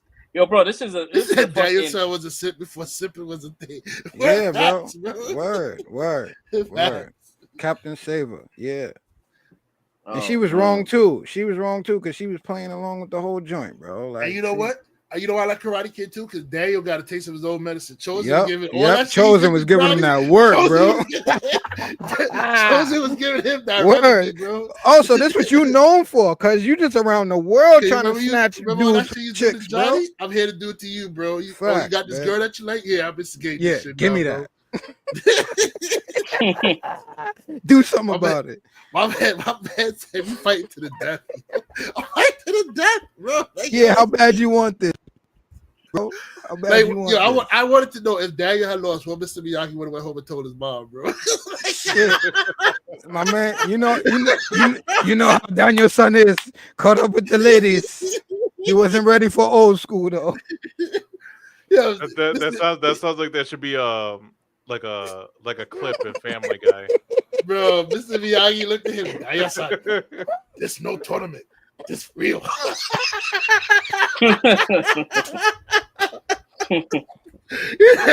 bro. He said, "This no tournament. This real." Word, they take that honor shit seriously over here, cause this ain't America, bro. Facts. Chosen was ready to kill him, bro. Like he was gonna end him, bro, right there, bro. Oh man. That's funny, bro. Oh man, bro, that's my movie, Karate Kid 2, bro. Like, oh man, yeah. Yo, the chat. We were talking about the comic though. We're talking about Berserker. Yeah. We went left. All right, good looking, man. We needed the breadcrumbs to come back. Yeah, because we went from Berserker, then from there we went to Keanu and the Matrix, and then it got and that's when everything that went wild. Yeah, we back though. We back. We back. We back.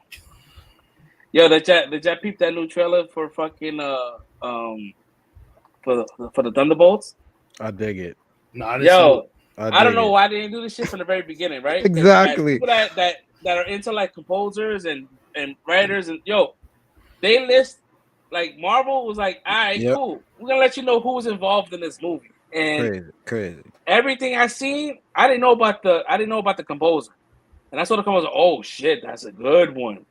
And fucking because you don't really because they filmed the movie and it had no issues, there was no reshoots, they had a vision, it got shot, and that was it, and that's what we got. Like there was no delays in this movie other than they actually moved up the date to bring it closer in.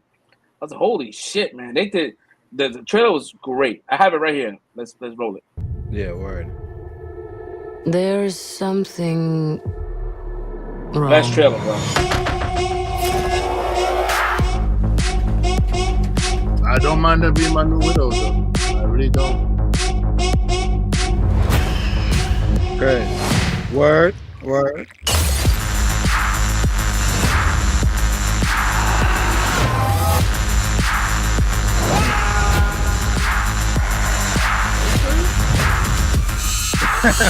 The Avengers are not coming. Who will keep people safe?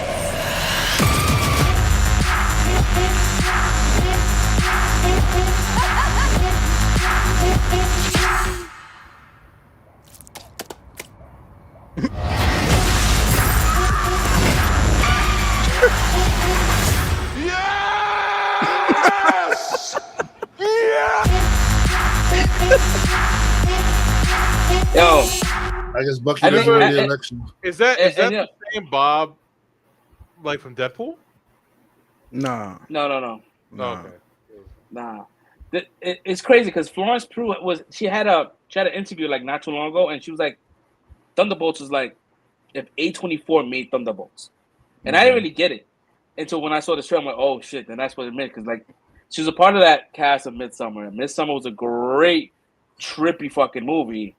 Is that when they were like killing the kids one by one or some shit like that, or the old? Nah, it was that cult. It was the cult shit. Yeah, but the kids would die one by one in the cult, right? And it's like she was like the. You know, you say kids, I'm thinking about kids, but yeah, the teenagers, the young kids. Yeah. That was super trippy. Hereditary was another great one. I fucking love. A lot of people didn't like the Green Knight. I love the Green Knight. I seen the Green Knight.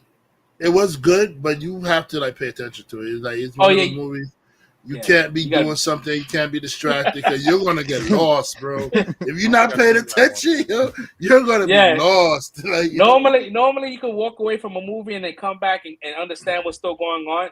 Nah, like Red said, you leave. There's gonna be dialogue that's gonna just take you in another direction, bro. You're like, what the fuck is like? You missed out on the whole act. It's a true King Arthur story, bro. You gotta pay attention, bro. You're gonna be going lost. You got all the right. I haven't seen that. You got all the right people that's involved in this movie, and it's like, oh shit! So like, Marvel needs to like lean into that, like, like you don't have to do these like, oh, this movie. Like you can show like director from this movie, like you can promote another movie that's not a part of the Disney, because this is not something that they normally do. Disney does not like promote other movies in their trailers. So I'm like, I was kind of like, oh shit, that's pretty dope. Like, you know what I mean? Like, yo, no lie, wrong turn. Wrong turn, you go with that movie. Yup, Green Knight is that movie, bro. Yeah, but it's a great movie, and it's shot well. It's a cinematographer, so if you like the way it's shot, then this is gonna translate into this movie as well. So, and plus, I'll preface to say that it's a story. It's not. So just because you hear Green Knight, don't think it's gonna be like action packed or. It's just a very, very like good and trippy story, bro. Like good dialogue, good framing of the camera. Like it's really good. So this trailer was really good. Like this trailer like hit. It didn't show you too much, and that's good. That's what I like about this Thunderbolt shit. Like we still don't know. Like we know about Sentry and all that kind of shit, but we really don't know the story. Like.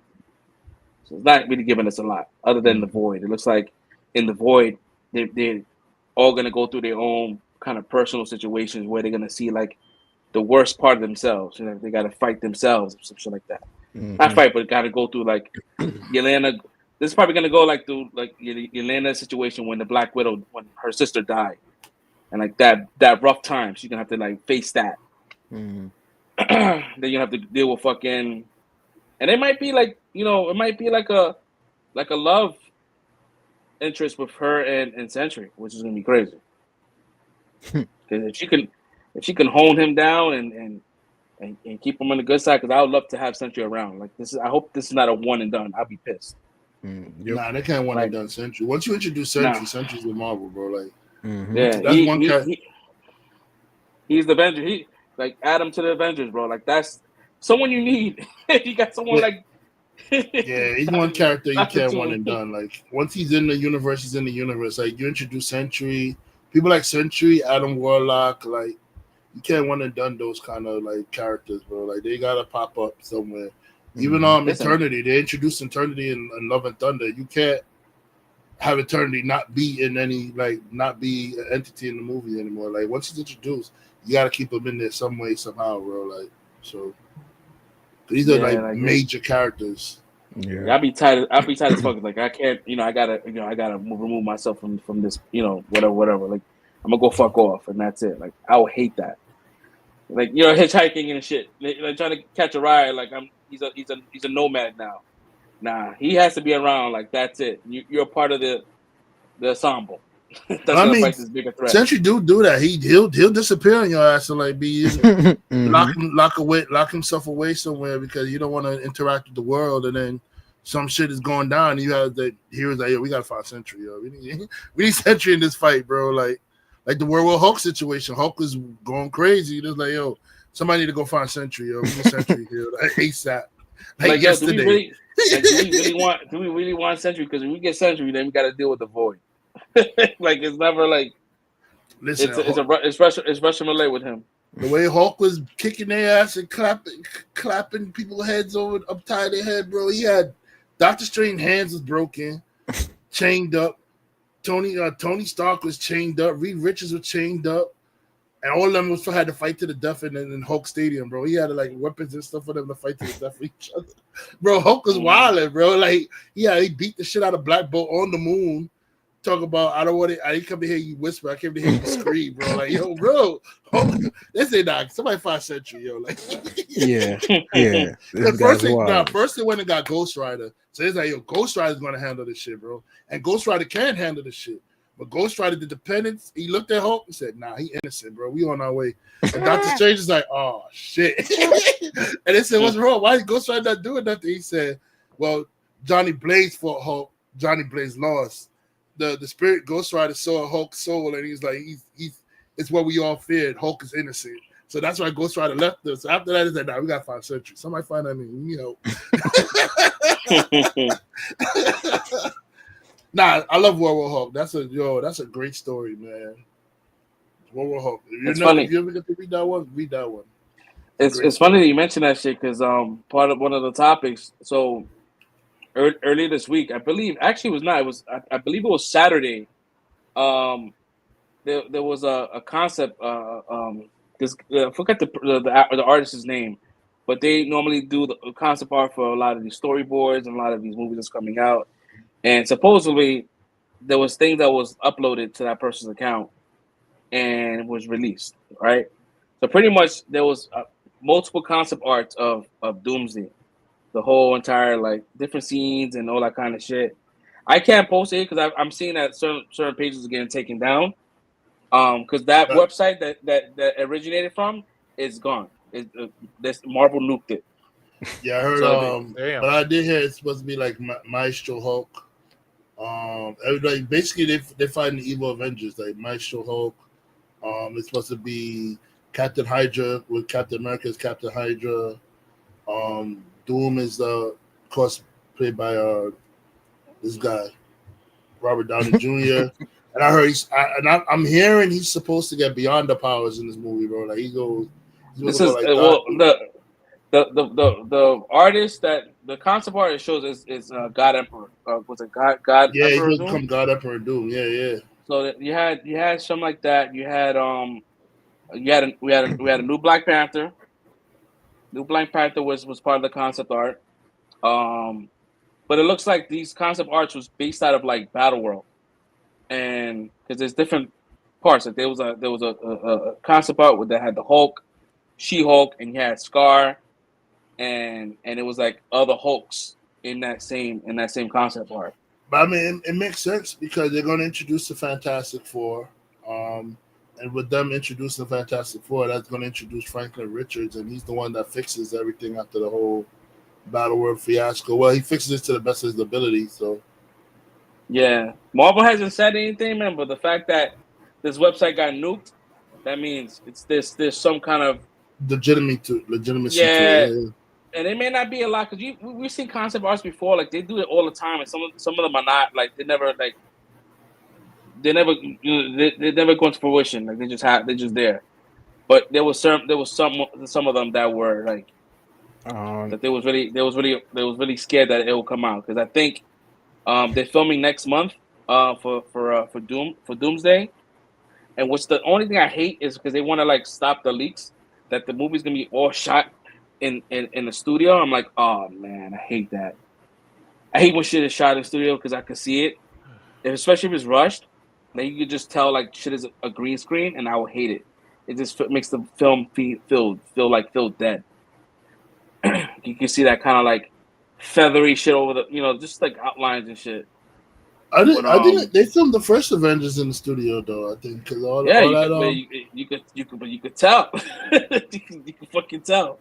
Even Spider-Man No Way Home, that shit was all in studio. I think they shot one or two things outside, and that was I believe the whole Zendaya shit with him grabbing Zendaya flying up.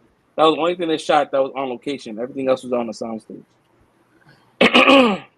So, yeah, but yeah, the concept art is out there. If you guys want to go ahead and check it, you guys go to Twitter, X, whatever you guys want to call it. Look them up and check them out for yourself. There's some really good artwork. I was really excited about the Black Panther situation because I'm like, even though it was, I'm trying to figure out what this Duke thing is. Never heard of it. That's Hulkling. You talking about the little green Slimer looking joint in the background? Yeah, that's Hulkling's actual form. Hulkling? Mm-hmm.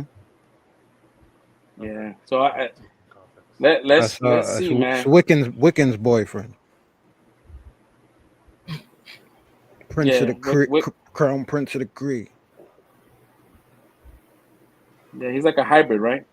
He's yeah. Like a Korean. Mm-hmm. Yeah, but that shit. Korean a scroll. Yeah.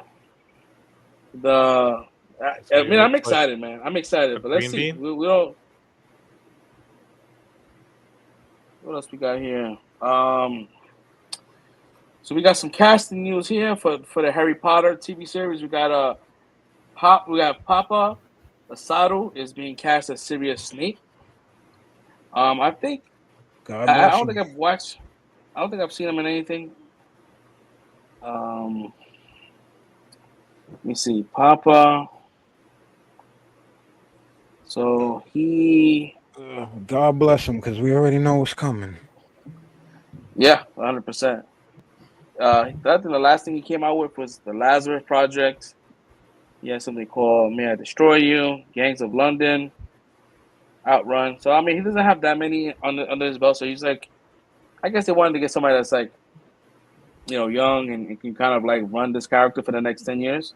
That's good. And like, which I'm cool with. I don't have like, me personally, I don't care like who plays Snape as long as he does it justice. Because Alan Rickman did his thing with Snape. So I mean, he definitely has like big shoes to fill. Janet McTeer has been cast as Professor McGonagall. I'm not sure. Her name doesn't ring a bell for me as well. Janet. But they're probably doing what like they did with the first movie and get a whole bunch of no names. Janet. Oh, okay. She was in Ozarks. She was Chaos. Yeah, I remember her in Ozarks. Yeah, she was in Chaos as well. The Menu. The Woman in Chaos. Black. She played Hera in Chaos.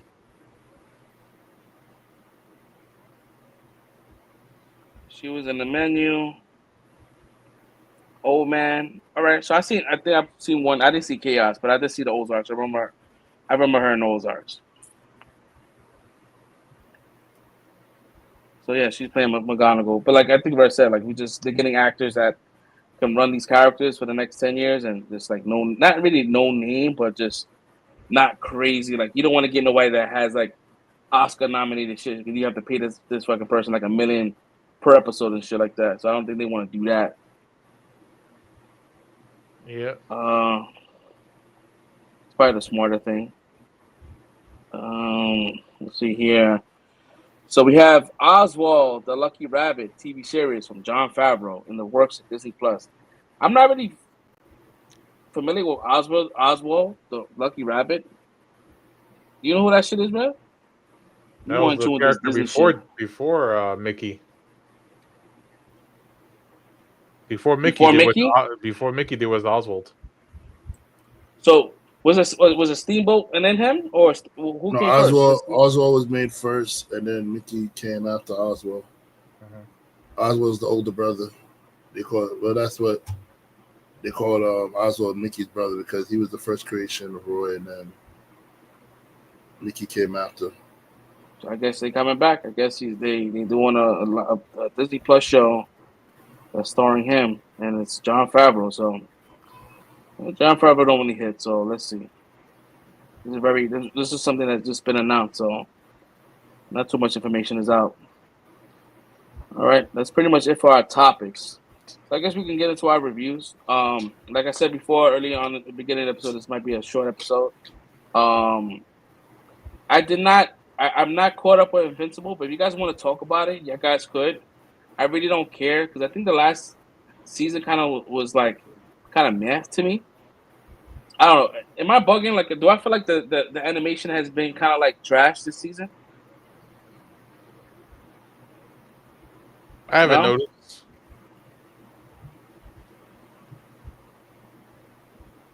Yeah, I haven't noticed, but this season is all like I think it's even more fucking blood and gore than previous seasons. It just seems like they just keep adding more to it. Really? I think so. Especially the last episode, bro. This last episode was freaking. I got spoiled for last episode. I got spoiled. Like, someone posted on TikTok, and I'm like, fuck. That was a big reveal.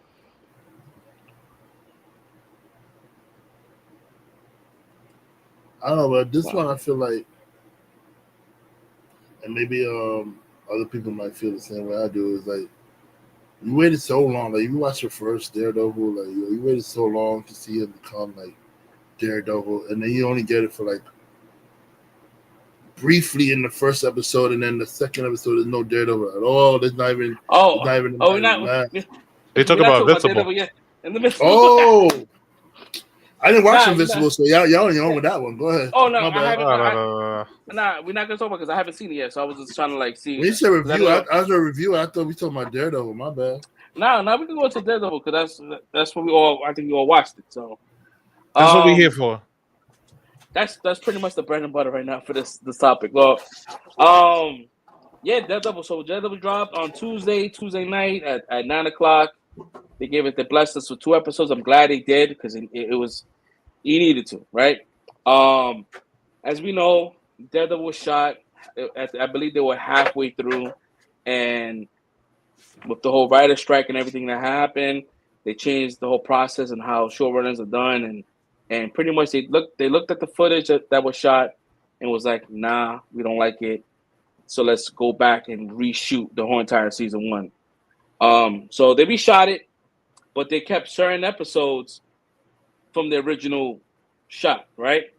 So the first pilot episode was all new. That was the one that was reshot, all right? The second episode was credited to the original directors that was part of it. Because mind you, the directors were fired and they brought in the Loki directors. So the second episode was all the old shit from 2023. And you could tell, right? There was no Daredevil. Pretty much the issue that they were having was that we weren't going to see Daredevil in his suit until like episode 8. And people were like, nah, we're not waiting 8 episodes to see Daredevil. And because they said they wanted to kind of keep it to like where he's doing his lawyer shit. They wanted to do like more of kind of like a lawyer situation, like how they did with She-Hulk. They was like, nah, we ain't doing that. So that's why the first episode seems a little different from the first episode. It was drastically different. Like the way it was shot, everything was kind of like a little kind of wonky and shit as well. But the first episode was like fucking great. Mind you, the first iteration of Daredevil Born Again, the whole Foggy and Karen situation was not even a thing. Like it was, they was gonna kill them off screen. Like we was not even gonna get that satisfaction of seeing them die on screen. So they brought him back for the new iteration, and I guess you guys see what happened with the whole Foggy situation. I was like, I kind of knew somebody was gonna die. I knew it. I was like, someone was gonna die. I was like, oh, I didn't know if it was gonna be Karen, but when I saw Foggy, I was like, oh shit. And the way they fucking framed his hearing ability, the way they did the fucking widescreen, and they changed the aspect ratio, I'm like, that's a really dope way to how to show that. And I was like, that was chef's kiss. I'm like, that was beautiful how they did that shit. Like, and even him like traversing, my man was looking like Spider-Man out there. I'm like, I've been waiting for Daredevil to do some shit like this for a long time. Yeah, like parkour shit, like that was hot. Like, I mean, even in She-Hulk, I know a lot of people didn't like She-Hulk as much, but even him there, he was kind of like an acrobat. Like he was just doing his thing. Like he was like mad Daredevil-ish in that fight sequence with She-Hulk. But this was like really nice, man. I love the way they had the even though they said it was a 3-minute fight scene, you could tell it was like cuts, but they made it look like it was a one shot. But it was a great looking one shot. It was seamless, yeah. It looked very seamless, and I'm like, that looked fucking dope, man. Like the way they didn't give a shit, bro.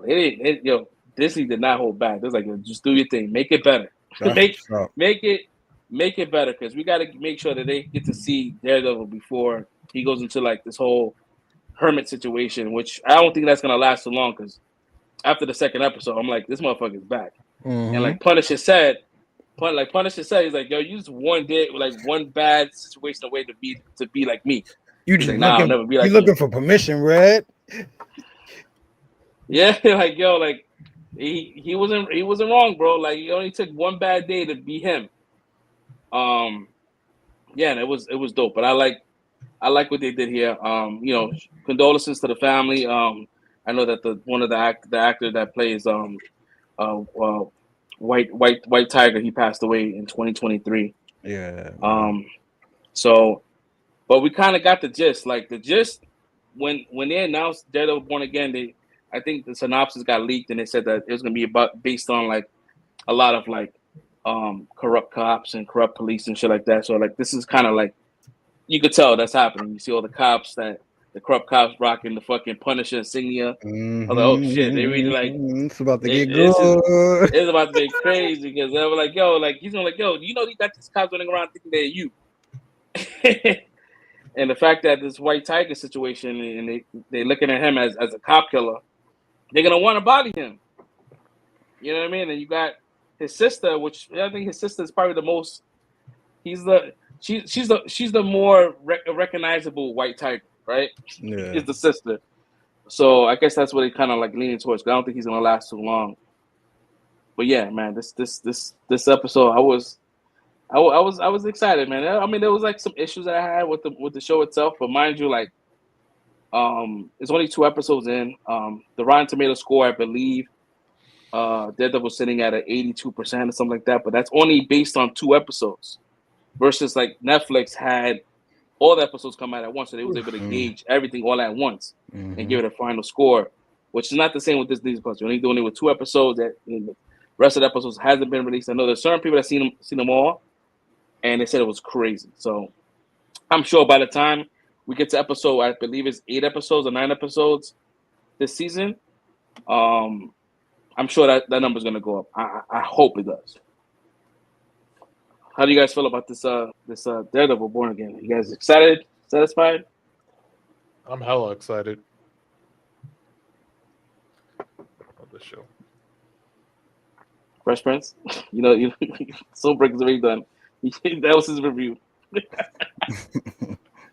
Well, shout out to Justin Benson and Aaron Moorhead, man. They did their thing. Like, it's I went in again. I tried as much as I could to temper my hype and not compare and just hope to God that they did this series justice. But yeah, these right off the bat, like you already talked about, like it was a funny experience for me. I'll just say that to start off, because again, like the Born Again storyline, they killed, even though I know they're not pulling from that, but they're pulling from a lot of different comic storylines. And that actual storyline, Karen is the one that died. So I had a feeling they was gonna do that to Foggy. So it's like I wasn't surprised, because I'm like, they're gonna try to do this to subvert us. But at the same time, I'm like, I was in a state of shock, like, yo, they really just did that. And then everything just started from the gate. Like, we had like a straight 15 to 20-minute sequence before the opening credits even started. Like, that shit had me hooked, bro. Like, I was so hooked into this. And yeah, from an artistry standpoint, I love the juxtaposition of colors that they used for different characters and different scenes. It was good to see everybody back. It gave me that nostalgia feeling, even though what happened. But again, from a writing standpoint, it had to be done, because I think that's the one thing that you would, if you want to have Matt put it down, that's pretty much the only thing that's going to do it without it seeming like we're just retreading old territory again. So it's a bold move, and I dug it. So hopefully he's not fridged and they continue to build off of this. But it seems like with these 2 episodes that they've done a good job of doing that. My man Vincent, excellent Kingpin as usual. I'm loving the continuation of his storyline and not shine from anything that he's done in the past. We just building off of that, whether y'all liked it or not. So we got cues from Echo, cues from Hawkeye, and it is what it is. But it makes sense. Like, and now we back with Vanessa. They got couples counseling. Never seen that coming, but it's Vanessa. It's just, Vanessa. Well, man, cleared the room with one word. Vanessa. But I love it, man. Sound design, like every time he walks in, just the weight of his footsteps is crazy. It's like, it's just the whole environment, bro. It was very horrifying feeling when it started off, a very tense, thrillery type feeling. They got Muse up in there. If y'all don't know who that is, I'll save that for later, because that's gonna be crazy. That kid that was there. That was Muse, right? That has to be Muse. That's it. That's him. That's gonna be him.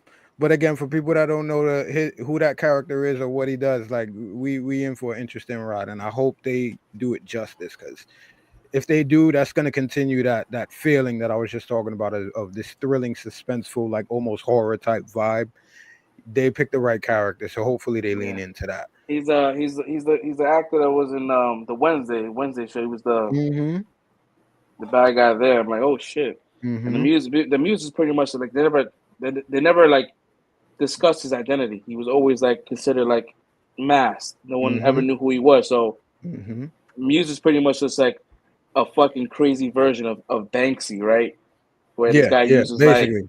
He uses blood, as art and body parts. Yeah, and body parts, and all that shit. All that wild shit. This is gonna be nasty, bro. It's gonna be nasty work, bro. And they already started it off with anybody could get it. So this is going to be a wild season. I hope they just continue this vibe, man. I really enjoyed it. I'm looking forward to more from this. It felt like a HBO show to me too. Again, with that whole opening and then going into those credits. And I love the orchestral version that the Newton brothers did with the theme. I'm digging it, and it brought an eerie also vibe to it. Like, there's a lot of stuff that contributed to this, man. Shout out to everybody. And they also didn't. What I like about it too is like they really didn't like lean heavy on the Netflix series. Like, it was still like, there's connective tissue between those shows, but it was not heavily relying on looking like a carbon copy of that. Like this is something that was kind of like new and refreshing. Like the fight sequences in the bar where like it felt like it was a real fight because you can see people trying to leave and they couldn't leave because it was fighting in front of them and they had to run back. Like it just looked like it like it was just those shots. Even when you see it from Daredevil's point of view, like the lights just kind of like turned off and you just see like kind of like a grayish shadow. Like it was like the saturation got shut down, got completely like muted. Like that was just it was just dope. It was just giving us a lot of different kind of like you said, just the colors, how the way they incorporated colors.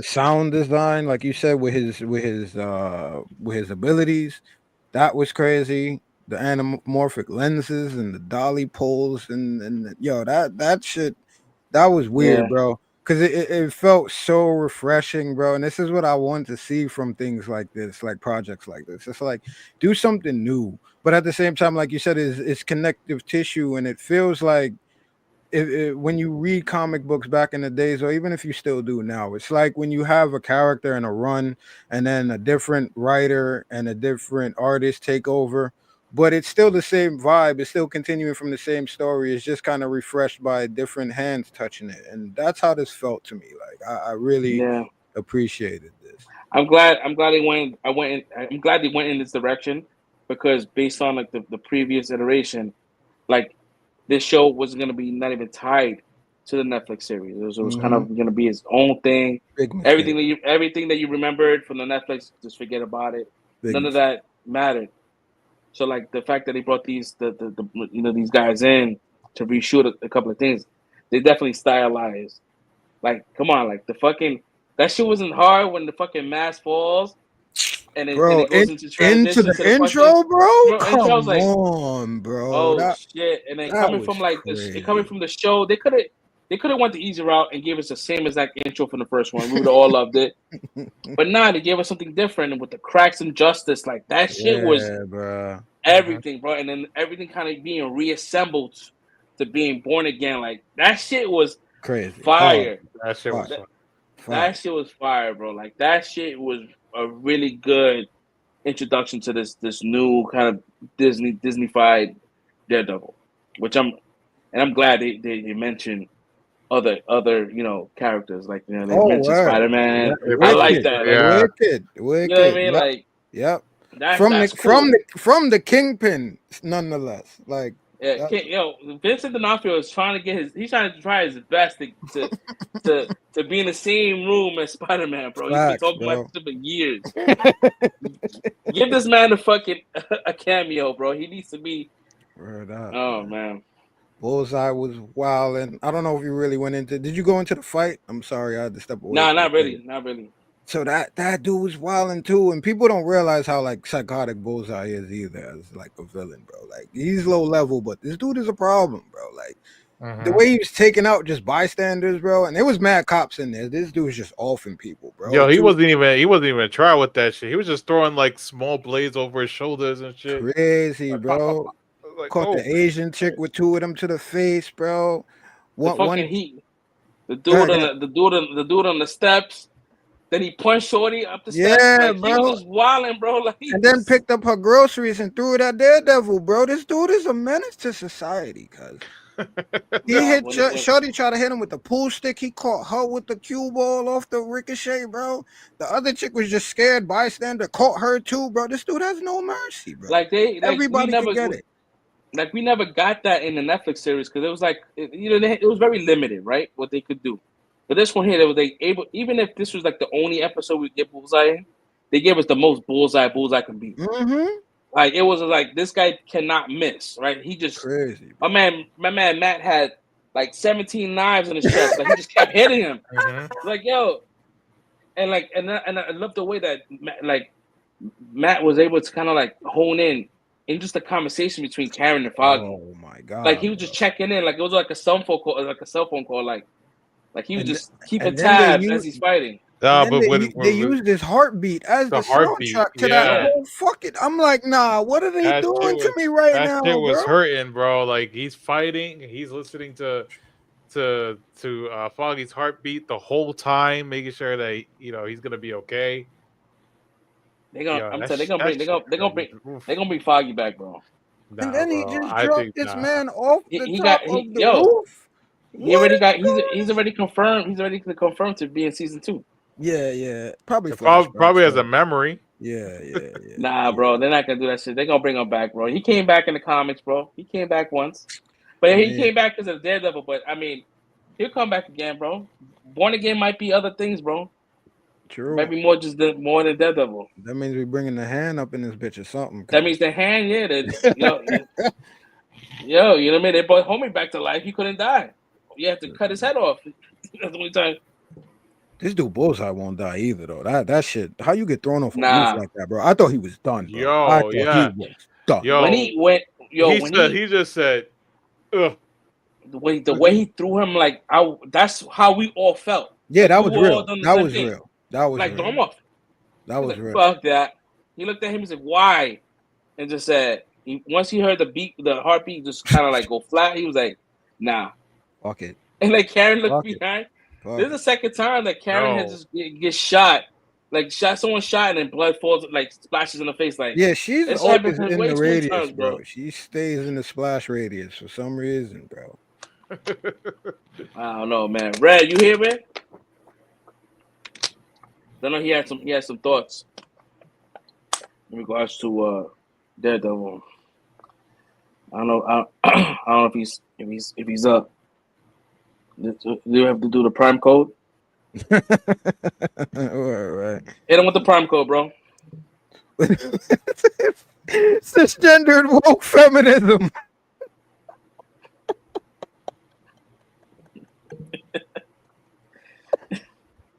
Oh man. Nah, I think he's out. Yo, but shout out to my man too. My man Clark Johnson, bro. The dude Cherry, the cop that was retiring at the beginning. Oh yeah. Shout out his private eye that he got now. Like, shout out to him, bro. I love that dude as an actor. Like, last thing I remember him really like as a main role was like The Wire, when he was it was like the 3rd or 4th season. He was like one of the editors for the newspaper. Like, that dude played a real crazy role, and I expect him to bring a lot of that. I think, matter of fact, he's supposed to direct a couple episodes too, so I'm gonna look out for those as well. But yeah, shout out to my man, bro. Oh, and real quick, sorry, I got to plug real quick. Shout out to my cousin's wife, but I call her my cousin. Shout out to my cousin, man. She was in the episode, bro. She was in the episode. She was the reporter that ran up on Matt when he came out of the court session. I think that's when it happened. Nice. But yeah, she was definitely the reporter that ran up on him. So shout out for her. Nice break. She's canon in the MCU now. Shout out to her. Najat, good job. Yeah, man. This shit was good. It was a good solid 2 episodes. It was a good solid 2 episodes. I'm not gonna hold you. I had a great time. When Sticky hit us in the group chat, I forgot. He was like, you got 3 more hours with it. I'm like, oh shit. Word, I was on it. I feel you. Appreciate you, bro. Oh shit. Appreciate you. Word up. The countdown was on. I was like, oh shit, man. But yeah, I made sure 9 o'clock I was tuned in. Like, I wish, to be honest, bro, I wish that we had like a place where we could watch it and all watch it together. Yeah. Versus versus doing it here. Because it's kind of hard to kind of like sink in and get like real general reactions. Like, I think one of our best watch parties was fucking Loki. Loki was one of our joint. Yeah. Loki shit, and then I believe episode 5, Ahsoka. Ahsoka, that was like one of the best, right? But that shit is a lot of work, and it's hard to kind of edit. And I wish we could just do like something like here or meet somewhere and do that shit, because I think that Daredevil is gonna ramp up even more and more. I think that this shit's gonna get even crazier. We don't know anything about the story. Supposedly, it's like more villains that we haven't that haven't been announced that we're gonna see here. I'm like, damn, bro. But yeah. Well, I know one of them. Fishmans, I think that's Bullet in the comics. So if they do have any other kind of pseudo villains, probably he gonna be one of them. I know the last his right hand political boy. the last 2 episodes are gonna be like they're gonna tie it in. I mean, the last 2 episodes gonna drop the same day. Yeah, so yeah. Mm-hmm. we're gonna get week to week, and then the last I think 8 or 9 or 7 and 8. I don't know, because I don't think it's 10 episode run. I think it's like either 9 episodes. Yeah, I think it's 8 and 9, I believe. So we're gonna get that. So that's gonna be dope. So I listen. Shout out to little Anthony Soprano too, man. Yeah, it's funny because I thought the whole time I'm like, is he playing just a younger Fisk? Like they going back in time? Yeah. Or like, nah, he's just playing a fucking just a Gen Z, character that's out there in the trenches, like trying to get these votes. But I'm sure his character is gonna switch up. Yeah, yeah. His character, you don't bring little James Gandolfini and do nothing with him. Like you gotta do something with him. I met that little kid. I know I talk about this shit all the time, but I met that little kid. When I met him and his father, when I worked at the museum, and they did that night. This was when Night at the Museum was like at its height, at the peak level with Ben Stiller and all that kind of stuff. So they did a Night at the Museum at the real museum, and he was there. He slept overnight with regular folks. He didn't have any security, nothing. It was him and his son. And I remember this dude came. It was like because I was working overnight. And he came over and he was like, so what's the cookies? Oh man, 2:00 in the morning, he ate all these fucking cookies, bro. I'm not gonna say no to fucking James Gandolfini, bro. I said, I said the cookies in the annex. Go ahead, I said, go ahead. No one, I'm not gonna tell you no. And my man and tell this guy was snoring. When I tell you he was the only person snoring in the whole entire, like, this was crazy. Snoring like crazy, and no one complained. They looked at him like he was really Tony Soprano, like he's not gonna kill nobody. You know what I mean? Like, but shout out to him. But it was cool, man. It was cool, and to see his son that I've seen when he was a kid, to do some good things, man. That's what's up. Yeah, I'm looking forward to it this year, man. He probably gonna have a lot to do with little BB's storyline. I appreciate her being in this too. She gonna try to take him down on the low. I like that. I like that aspect and how they break it up, and it's like you do the handheld situation. Yeah, the street level interviews. I love that. To it. I really did like that. Like they weren't just giving us like the protagonist and antagonist, like view of it. They were actually giving us like the people's view of it. New York City, yeah. They're like, okay, giving us more like context. Mm-hmm. Yo, what would be fucking dope is like because I know you can't show Spider-Man and anything that's in the TV realms, but bro, if you can do a quick like, not even like see it, just hear the clips and shit. Like they could even leave like sound effects, hanging like, hanging webs from a recent catch.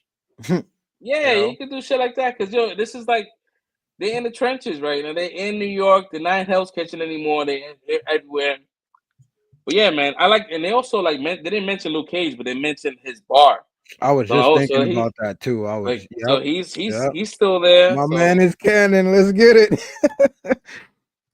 I don't know, man. I haven't seen Rand anywhere, so I don't know if Iron Fist is back. But like I said, I rewatched season 2, and I'm like, oh my god, it's so bad. Mm-hmm. But like it'd be kind of fucked up to like bring everyone back from the Defenders and not him, and that's kind of like fucked up. I could totally see them bring him back, but if they're gonna reboot everything, then it'll go more proper. But they're gonna end up bringing everyone back. Yeah, most likely. Again, like I'm not a hater on him like that. Just please give this man a team, please. Give him a team. Give him 2 fists. Give him some time. Give him 2 fists. Yeah, word up. give him the mask. You cover his face, the half mask, bro. Yeah, yep. You know what I mean? You just modernize it. You know what I mean? But I don't know, man. But anyways, it was good. It felt. What I liked about the show is that the city felt alive.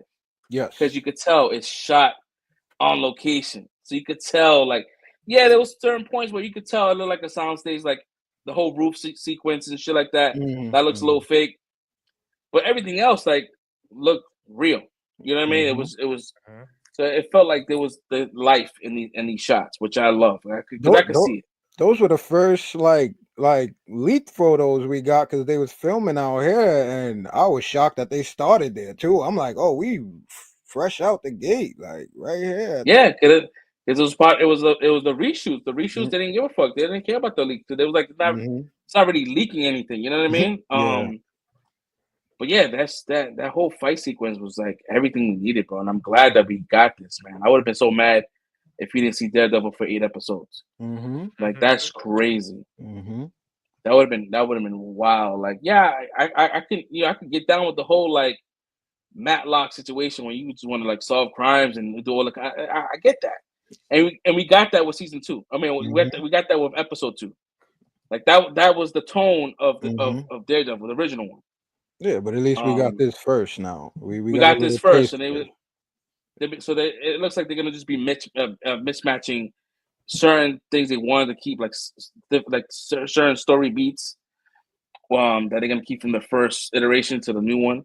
But yeah, man, this was a great solid. And I haven't seen anything like super negative on Daredevil. I think some people were like, oh, the CG looks kind of like shoddy, but I mean, listen, they didn't have that much time. Yeah, I let it slide. It's you know what I mean? Like he definitely looked a little rubbery when he was traversing. Yeah. But that's cool. It's fine. It's fine. Like, it's a show. I'm sure when they put that, when Daredevil decides to be like on the big screen, I'm sure they're gonna do it justice. Like, I can't wait to see Daredevil like in Avengers. Like he has to be in the Avengers, and that suit is gonna be probably gonna be like the main suit. Like he has to get the DD suit. The double D sounds crazy, but you gotta get the double D, bro. Give us the double D, bro. I need that shit. But yeah, that's gonna be peak cinema, bro. Seeing Matt on the big screen, bro. And I don't think, and it's kind of like they're not really telling us, like, even though the show is being shot in New Year's Eve, and it's not giving us any year on what this shit is. Date at all. Okay. So we don't know if this is before the blip or after the blip. No, I think it's after the blip, because I think he said if it wasn't for the Avengers or something like that, he said no. Actually, I'm tying that with Brave New World. That's what Harrison Ford said. He's like, half my voters would have not been here if it wasn't for the Avengers. So yeah, they didn't really kind of like give us that kind of time frame. So we don't know if She-Hulk, that shit happened, because that whole him meeting her parents and all that kind of stuff. We don't know if that happened yet. I don't know if they're gonna I think all that stuff happened already. All that stuff happened already, because he said in She-Hulk that they had the law firm already. So all that stuff happened already. You think so? Because I think he was. Because remember he said we do more. But yeah, he said we do more pro bono work than anything. Like they got their brick and mortar finally. Yeah. Okay. Yeah, that's true. But I guess he's not really fucking with her then. that relationship kind of like dissolved, because shit, you meet a Hulk and you meet a Hulk son, and no one's mentioning that shit, bro. That seems like a very like pivotal moment in life, yo. They on the West Coast, man. They doing their thing. They're on 2 different coasts right now. So yeah, so if you for what you said, which I think, I think that happened. So yeah, this is after the blip. So we're looking at, like this is like 2025 or 2026, something like that. But I think we 2 years. I think the MCU has always been 2 years ahead of the actual current date. Yeah, because I think they're in 27 in Brave New World. So this one is probably a little bit before that, maybe. Yeah. Well, let's see, man. So I don't know, man. I don't know what to expect, man. This is good, and this is every Tuesday, right? Yep. Every Tuesday. So I'm looking forward to that shit, man. Definitely. This both episodes game. I'm giving both episodes a 5. No doubt. I'm with you. I was locked in. 5 for sure. Yeah. Disney's being weird with their shows and shit. Like, you gotta let us know, man. If it's gonna be more than 1 or 2, with the whole Spider-Man situation, that shit fucking, that spoiled me. Every week I got like 2 or 3 episodes. That shit is. And then with Andor, bro, it's 3 episodes every week. I'm like, nah, you wildin', because those shows are long. That's like 3 hours per week, bro. You said 3 episodes every week? Every week, bro. 3 episodes. Nah, that's crazy. The show's only running for a month. That's crazy. Yep. They're only running. It's running from April, from April something to like May 2nd or some shit like that. It's like that's gonna be some good television though. I mean, if it's good. If it's good. No, man, listen, I got faith, bro. I got faith too, because I love season 1. Season 1 was fucking fantastic. Yeah. Tony Gilroy did his thing, man. Yeah. But Andor season 2 is gonna be and it's the lead up to the movie too. Nah, this shit gonna be juicy, bro. I think no, Andor season 3 is the lead up to the movie. They got 3 seasons. Oh, for real? Yeah. I thought it was this one. Nah, this one here is like the Death Star is halfway done. But they're time jumping though. They time jumping like 4 years in between like 2 of the sets of episodes or something like that. So it should be done by. I think this is the last season, bro. I think this is it.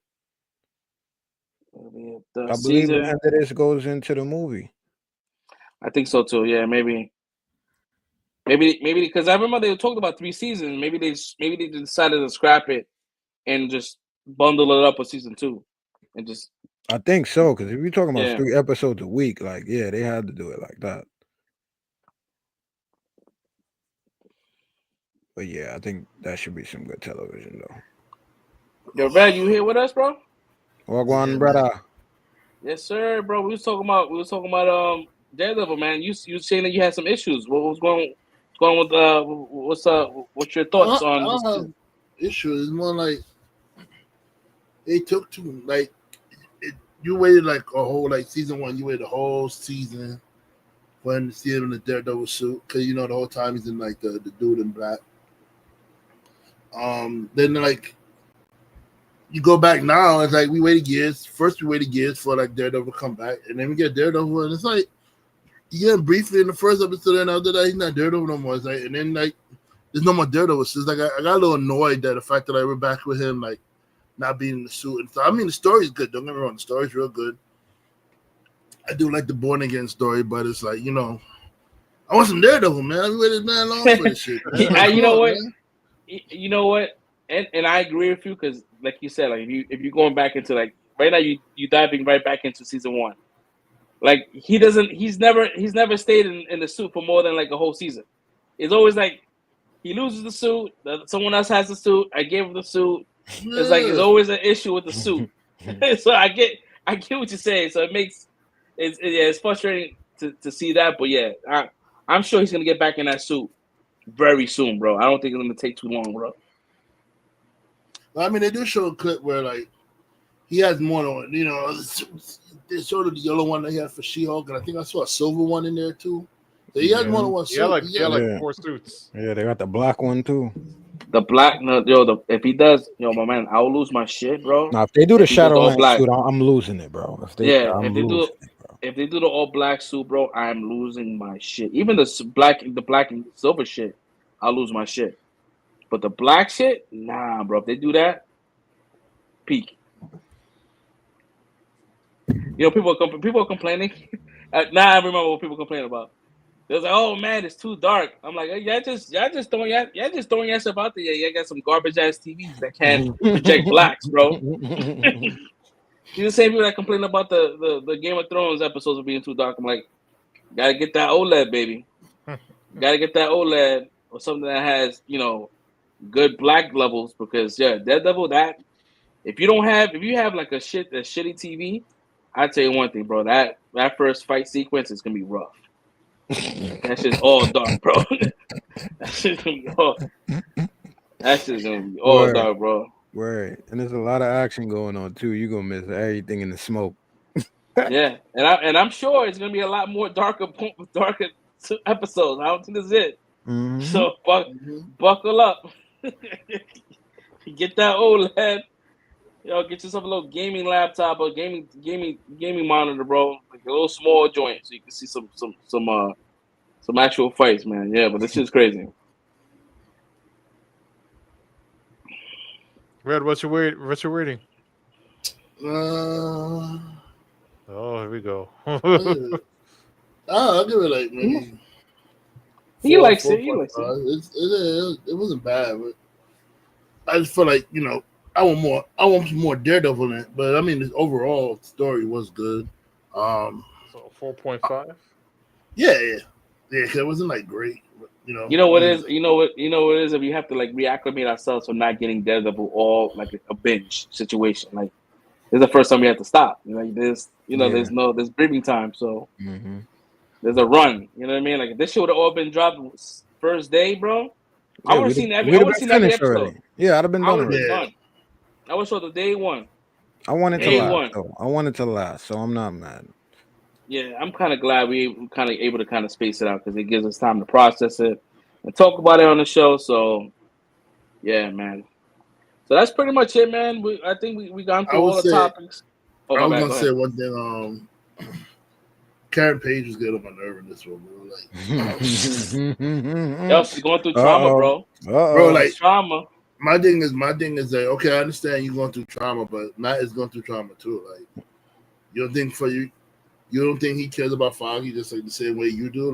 Like she's like, oh, you went this. I'm like, yo, he lost the only like person that he knew. Like, that was like his family, bro. Like, he has nobody else besides Foggy. So it's like, what did she expect him to do? Like, I don't understand. She's weird, right?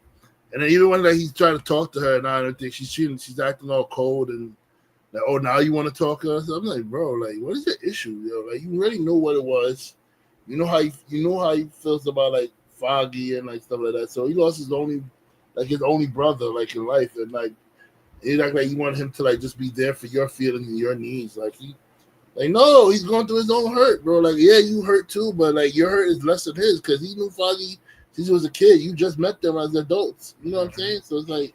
Was she mad because he put the suit back on? Because I still don't even get why she was mad, to be honest. She was mad because he didn't. I guess he secluded himself basically. He didn't like. Oh, because he dipped and went to San Fran, right? I think that's what it was. I think. No, she left the state. He just. I guess he got mad. Like he just got quiet and something. Like he grieved in his own way. He didn't like. We didn't really talk or nothing. So she's like, "Oh, you left me alone in my grief and." I'm grieving too because I'm like, bro, people grieve differently, bro. He just lost his child, like his brother, basically. Like, what do you want him to do? Like, I don't understand. Like, she's being, I don't know, she's being a little weird and annoying to me, bro. Like, is she gonna put out the little Daredevil horn? Like, why you wait till now to give him like the Daredevil horn piece? Like, you know, I don't know, she's being a weirdo, bro. I'm like, yo, that was my only complaint. The Karen Page scene, bro. Like. I mean, but you back doing that weird shit like you was doing in season 1, bro. Like, I was about to say that. Now he's dating the new chick, and she's gonna come back around. She's gonna be like, oh, this is awkward. And be a hater. That lady that he's dealing with right now. She's gonna be the first victim of the muse, bro. That's good. That's right. She's gonna be the first victim, and that's when he loses his shit again. I think that's gonna be the other part where he has the blood on his face, bro. I'm telling you, she's gonna die. Very, very soon, bro. He went and got an autograph. He's like, yo, you have any sessions? Yeah, he's gonna kill her. Like, yo, bro, can I live, bro? I'm a blind lawyer. I don't bother nobody, bro. Yo, but wasn't that shit hard, yo, when the cops came in and they saw him just standing there like, yeah, the motherfucker, I caught y'all. You know you're done fucked up now, right? It was, and then they try to whoop his ass too. Y'all try to beat a blind. Yo, bro, these cops is crazy, bro. You know what? They've been wild since season 1 and Daredevil, bro. They've been wild. Those cops. The shit that I like the most, man, and I don't think people talk about this shit enough, is like when he was talking, he wasn't talking to them like, don't do this, don't do this. He was telling himself not to do the shit. Yeah, don't do it, don't do it, don't bring the Daredevil back. He was talking to himself. I was like, oh shit, that's crazy. He went in. I think he killed those cops. I think he did. He killed those cops because that cop landed on his neck, and you heard a snap. He was like, yeah, that cop is dead. Yeah, so he ain't getting up. He caught 3 bodies, bro. Like, yo, my man. Oh shit, he's probably gonna be on the run. I don't know if that first one's dead. He might be just knocked out. But that second one, you heard it. You heard a snap. My man hit the scorpion, bro. He's done. No, for real. He is You know, done. the first person to actually do that move was like, I think it was BVS when Batman did that shit to the person in the hallway, and I feel like I've seen that kind of like head kind of going into the ground mad times after the fact, bro. That shit's crazy. I mean, in BVS that was a little more brutal. Like his head actually went through like into the floor. Like, it was. He's looking at the lower level and he's on the top floor, bro. Like it was like. Yeah, that shit was crazy, man. This is gonna be crazy. This is gonna be brutal, man. We just got 2 episodes and we saw fucking broken bones popping out of the skin, bro. This is crazy. Trauma, and we haven't even seen the muse yet. Word. That's what I'm saying. Like, this is crazy. This was just the appetizer. This is the appetizer. Yeah. So. Yeah, man. So I hope they go in. I hope so too. Word. They gotta do something because I need more Daredevil, man. Don't make me sit down here the whole season. I'm just looking at Matt Murdock's face, bro. I need the red bat or the gold or the black or the silver, whichever you want to go. I just need to see a Daredevil. That's probably why. That's probably we can get the scene with the different masks. He's gonna put another, because the other shit is damaged, or he lost the helmet. He's gonna go and get a replacement. So I guess the next suit he's gonna wear is a suit that we haven't seen yet on screen. So I'm hoping he does all black shit. Mm-hmm. That's what I'm thinking. That's gonna be his first suit coming back, and then like the end suit might be the all red with with the DD in the front. I don't know. Let's see. Anyways, man, we're gonna end today's episode on that note, guys. Thank you so much for hanging out with us on this Friday night. Again, if you like what we do here, hit that like and subscribe. Hit that bell notification. We go live every Friday at 10 o'clock. Hit that notification button so whenever we post some videos up or some clips, I'm sure I'm gonna post up those. I think I'm gonna edit the Matrix shit because I think that's gonna be a good video to clip. So we're gonna talk about that shit because I need to get y'all feedback because I think that my brother's here is manipulating me right now. So we're gonna talk about that. What? That's crazy, bro. Man said we It's bad that you won't even believe us, and we're all on the same page, bro. We're rarely all on the same page about stuff like this. But we're all on the same page saying that, yo. My man said, "Nah, y'all gaslighting me, bro." That shit crazy, bro. This is crazy. They did this shit twice every week. I think last year, I forgot what it was, man, but it was another one. I was like, holy shit. I didn't even know that shit. Anyway. Yeah, I gotta remember what that one was. I forgot. Yeah, I'm gonna have to rewatch the video, man. But it was definitely one of those holy shit moments. Other than that, guys, man, enjoy your weekend. We'll catch y'all next week. Peace out. Peace.